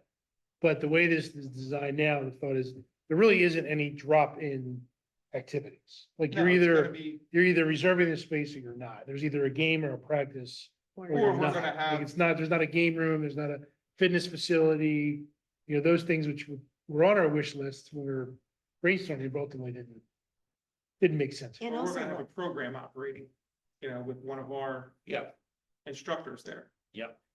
and also I think that's what was, for, at least for me, the pitch for figuring out how to increase the exterior space that's covered, still usable, more open, doesn't have to be staffed, is more integrated into the park, which aligns with our goal of the space in general, of integrating with the park space. Yeah. And allowing for that. Well, I free think if usage, unplanned yeah, that usage. location is fully integrated with the park space. I mean, there were, you know, the whole parking lot behind the church or Yep. the sanctuary area there was totally crowded today because obviously they're having some kind of a soccer practice or something up there. So it, you know, half the parking up there was For Laurel Beach. gone because they were And I parking believe- there and running across to the I park. believe the official number of spots was 12, 16, like 12 or 16, and now we're looking at 101 theoretical spaces. I don't think it would be, I don't think the 101 is well planned. Mhm. Mhm. But it's a much more Much capacity. more Yeah. efficient layout. Yeah. And we're not staring at 17 million bucks, right? No, we're shooting for somewhere hopefully between 10 and 12. Right. Mhm. And we've got the 5 million set aside with a grant Right. that we have to match. But I guess then my question becomes, how much additional utility are we really getting out of this building versus what we already had? I mean, Less maintenance. The existing building. well, you can do a lot of maintenance for 12 million bucks. Well, you're merely doubling your basketball capacity. Because you're gonna have youth practices, you're not gonna use the full court, you have the 2 side courts. So right now, there's one crappy basketball court that you can hardly stand in. Here, you're gonna have brand new two side by side courts. With seating capacity, with the ability to have games. But, you know, Room on the sidelines for safety, like. Yeah. Improved lot parking of- for the community. Much better parking. oh yeah, well, you get better parking by just tearing down the damn recreation and restriping it. That's, I mean, it just seems like, you know, I'm not seeing a whole lot of additional utility on this plan, that's all. I mean, Well, there's more utility for 20 million. yeah, yeah, I know, and we all agreed you couldn't afford that, but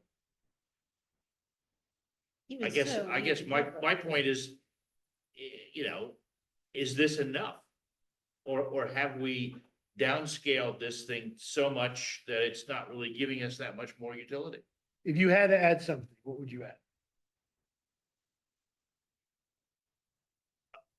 I think I would make the basketball area bigger.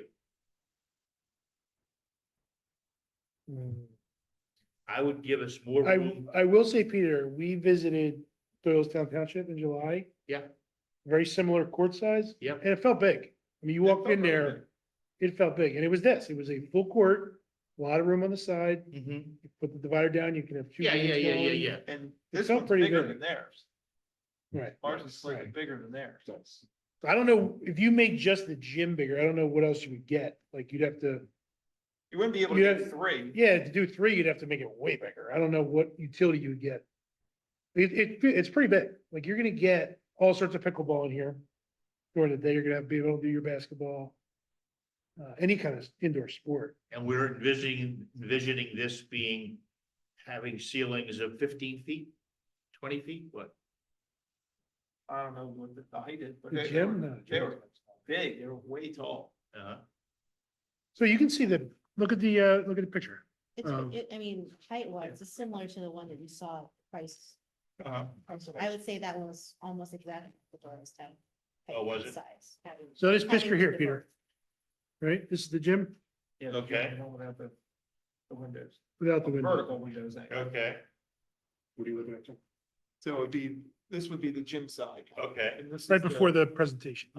programming side. So the taller, A building is the That's gym. on this side. Just over here, yeah, okay.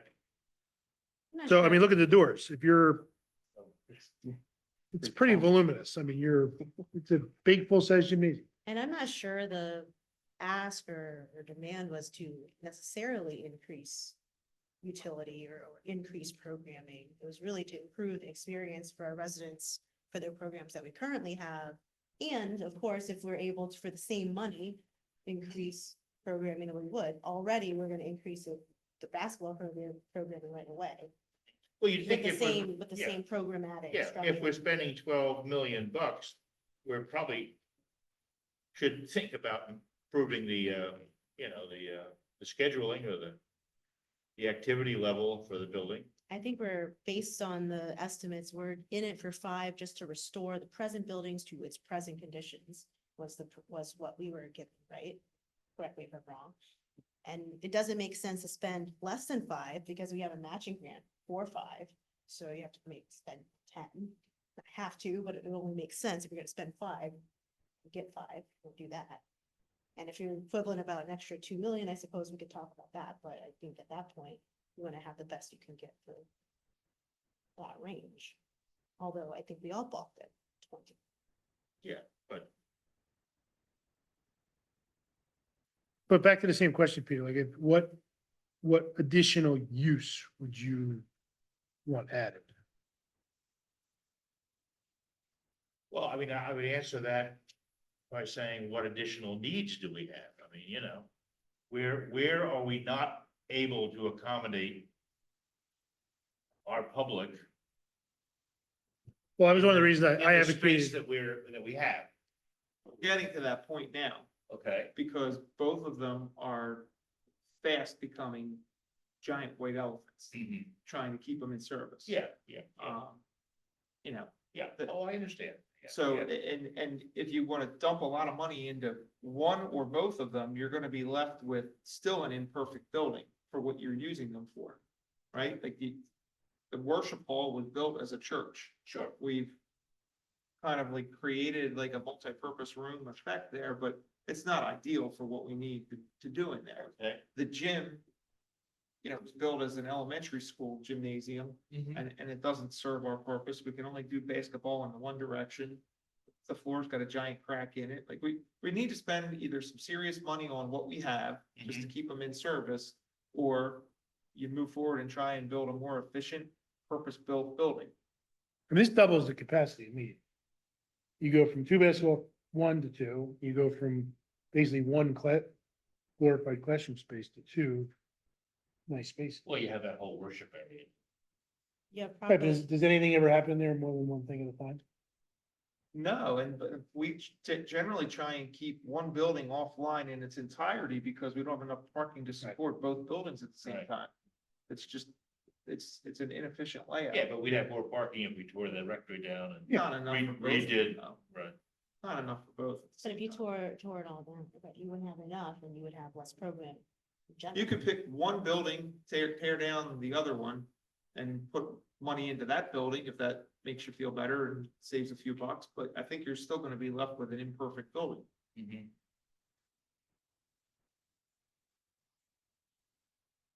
Or you put it on the table before, you just get out of the rec center business altogether, knock it down, make it a Yeah, playing field. that's an option too. Parking lot for the, soccer fields. Yeah, there's no rule saying that we Or need a decide rec we center. wanna go all in on Rick and just, push all our chips in the center of the table. Just say, we're gonna make rec our priority, I'm joking, I'm just, But are we voting on this on Wednesday? No. No, so what's in front of us is if we want to move forward with the concept, we would go to the next design phase. This is conceptual. Well, I think what I So would we'd have do to is, re-engage. I would go to MKSD and say, all right, look, we de-scoped the building rather considerably. We're implementing pre-engineered, building systems. This looks awful lot of like the Doylestown building that you just designed. There's gotta be some, Plans for a savings. shelf. There's some saving, yeah, exactly. It's almost like an off-the-shelf kind of thing. There's gotta be some savings in the design. For Little bit, this. sure. And we can get Boyle to price this up a little bit closer than what we, have been working from, which is basically just on a square foot size. I think we generally saw what the finishes were in the Doylestown building. Like they were nice, they were clean, they were bright, and they were respectful. They weren't over the top with, marble and glitz and that kind of thing. They could give us a better idea, because I think, Ed, you made the point, like Boyle was just throwing a number out there, because they don't know what you're looking at, but I think we have a better sense of what we'd like to see. Like the Oval Office. A lot of gold, everything gold. Yeah. That's But, what I'm putting in terms of timing and just sort of move this thing along, because do we necessarily want to have like another like what are the big costs? Like we have to run AC in there, when we have to, like, we're not, obviously not gonna have anything, be able to do anything for next year, but is there any sort of impetus that would cause us to move it quicker? Nothing I can think of, like, means we have to do it right away. I mean, Other than not being able to really use the space. yeah. Right, and we're just keep dumping money into making sure there's heat on. for Right, the winter. right, that's the piece, I guess, that. Yeah, I'm nervous about every seasonal change, The air conditioner wasn't working right in Rec A, Rec B doesn't, or Rec B, Rec A doesn't have air anymore. We're using one heater in one of the buildings, I think it's in Rec A. To try and keep that, temperate, it's just, So the sooner the better. I mean, I would think that we could give them feedback to move forward with. does anybody think we should move forward? Does Doylestown have a kitchen? they do. Yeah, They have just opened or haven't opened yet. Maybe this weekend they just. Yeah, but their intent is to have a kitchen, right? Do you want a kitchen, Peter? I think there'd be some utility in a, scaled down kitchen facility, So we think everyone had, we've spoken we to had has- an has said oven and a grill in Rec A when we bought it. Yeah. That died and we bought a new one. We had it in there and we had nothing but problems with it. We had to put a hood system in it and everything else. Oh, yeah. And we never used it. Yeah. We never got used. Get some hot dogs. And the Well, one you well- saw, the one he's referencing to was huge. I mean, that kitchen was enormous. Oh, yeah. Had Good two, size kitchen. two Yeah, it was windows. a fully institutional kitchen. It really I'm not was. saying do that. But operationally, he really said, there was no utility. yeah. I think it's a big cost for something that would be, we'd spend more time maintaining it than someone using it, right? Yeah, I mean, because you're gonna need to put hood systems in there and everything else that goes with it and They even had. then they have to get inspected every year. They even had a separate, I don't know if you saw this, a separate, storage pantry that also had separate, commercial refrigerators. And I asked, well, what, does this make sense, right? Maybe just have a couple fridges, a countertop, that sort of thing. And they even said that was a lot to maintain because of Look, commercial refrigerators. even if we're gonna allow parties or people to bring food in here, people are gonna bring food. You're not gonna, these uses aren't gonna be the full So, scale cooking in there. The library, large meeting room. If they want has to split a got- goat, do it outside the parking, That's right. The library outside. The library has got a catering kitchen in there, right? There's no oven, there's no, cooking thing. But there's a refrigerator, there's a sink, whatever. Most of the time that door's shut. Nobody's ever goes in there. Well, I would advocate, let's move this along. I mean, if someone really wanted to make the case of, let's get out of the rec center business and not have a rec center, to me, you're not gonna, 15 years from now, look back and go, oh, we shouldn't have done it. Like, this is a public good, right? We know our sports teams need indoor space. We know this would be a great space. We know people love our programming, like the Parks and Rec does a great deal of programming that's got really popular. So this is a public good to me. And the fact that we have this grant money sitting there, just begging to be matched. The closer we get to 10 million, the greater bang for the buck we get. So that's my suggestion. I agree. Agree. Good. I think the reminder is there's still lots of time to move some things that we want to get the ball moving and get there sooner. Yeah.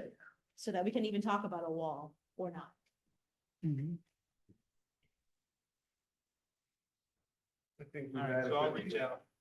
The MKFC and Oil Legends. Okay. Get some better numbers. Great. Yep. All right, questions on the recycling report? Oh, all right, we covered. And P, we did not cover. All right, P is the three-year lease extension for the Firetown Country Club. We've talked about this. If you recall, we were probably set to approve that last month. Some questions from the public came up about concerns of pesticides. We got some information back, and it seems that a lot of those noted in those articles of concern aren't being used here. And the latest development that Mike shared is the clause 7 of the proposed lease extension that talks about some additional reporting and information provided by the tenant in that regard. He also informed us that as far as the pesticides go, there is no set schedule. There is no regular use of their applications. They do it on an as needed basis when there's some sort of infestation or something that needs to be addressed on a spot basis. So that is in there for our consideration. If we want to vote on that officially Wednesday, we can do so. Well, what about her concerns on the Parkinson stuff? They're all related to the pesticides, certain pesticides. Which are not used at this facility, No. so they're irrelevant. Yeah. Okay, Yeah, that's easy. yeah, she's got, I gave you the journal article in there. I don't know if you. Yeah. I didn't read that. I did not read the other. Honestly. So one of the things there is an annual report on applications that took place and all that, and that's something we can share with the public on an annual basis. Yep. Okay. Other than that, all the other terms, I think we're all kind of set as of last month, so unless someone has anything further, we can vote on that Wednesday. Okay. All right, Q, Community Day, you talked about in your manager's report, so we can also make an announcement on that on Wednesday. Yep, and it's gonna do For that. Community Day, there we go. The dunk tank will be in effect. Mr. Taylor, Yes, dunk tank? sure, why not? Mold zone. Tell you, we better get some warm weather like we had last year. Last year was nice. It's a Last year was little nice. chilly recently. Summer. It's Figure gone. it out. You could probably rent a wetsuit. Wetsuit. I bet you I know somebody who's got one. Oh, yeah. That's There right. you go, yeah. And a whistle? Yeah. Is there a whistle involved too with that? Probably raise more money with mosquitoes. Not it. No. So I have to add to that dunk tank schedule. I really should schedule someone to man the balls too, Yes. because I ended up doing it the whole time. You did and do it it's the whole like time. So. bending over I mean, is, I was thinking about that. This is laying in bed at night, worrying about this stuff. Like, when we're done in the dunk tank, we should probably have to like help the next guy in. with the Yeah, just to balls, rotate. you know, just Yeah. rotate. all right. So dunk tank. You know, like somebody's got to hand the ball to the kid to throw the Oh, thing. okay. Yeah, if not, if there's no one there, then it kind of gets all wild and crazy. Yeah.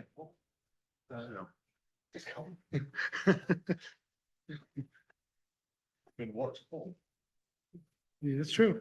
Everybody's hiding. Do you have any chocolate scale on Probably, we always do, right? I gave you a couple things. You don't really have to do anything with them, but the Environmental Advisory Commission gave you their budget request and 2 letters of recommendation. Do any other committees have a budget? Planning does, Planning. zoning does. Planning and zoning do, but that's mostly, for the professionals. Professionals, no, I mean, that's. No, and that was a bit of a debate years ago and because no other groups really have it, but you know, For another. everyone another else, Time to think. if they have a project or something, they were always told, put together a Proposal. proposal, submit it to the board. The board never, ever said no, right? Like they always, it's a good idea, they did it. But the EAC thought they needed to have its own budget, so they were granted it years ago. And Okay. And we made it speak last year about the, was the plant sale, about laying the money out first, something like that. yeah, well, that was all one member driven. All right. Mhm. All right. let's go Everyone there. else plays by the rules. Okay. The one other thing, Bob Charlanza told me that the, emergency management team received a certificate of commendation from Abington Township related to the SPS fire. Oh, that nice. happened On February 17th. Okay. So that's nice. I don't know, what I don't know from Bob is whether that encompasses the 3 volunteer fire companies who were all there. Or if it was just, you know, the staff members who were there. We had police and we Yeah, had, yeah, yeah. Bob was there, I know, for an extended period, so. It's a nice thing that they do. Good. Yeah, very nice. Very nice. Very nice. Did they get some merit or recognition when there was something like that happens? Yeah, they in got the a, Department, well, within the department, in our. I don't know. I would definitely, put a copy of the certificate of commendation in who, whatever officers were Can we there. make can we announce that on Wednesday? Sure. Summer attire is over, so I'll be in a tie on Wednesday, unfortunately. Yeah, can we postpone that for a month? Can we postpone it forever? Well, I'm just asking for a month. Stays until January. Yeah, January, or 2 months. I don't have anything else. We have a number of executive items. Anybody have anything else? Nothing else, Mike? I don't, that's. Wow. Everything was covered in the book. Book was lengthy, Okay. wasn't it? Very good. All right, well, we have a couple executive items, so 3 people are still online with us. Thank you for being here. We do have to go into an executive session. We will not be back. Our agenda is complete, so thank you for coming. See you next time.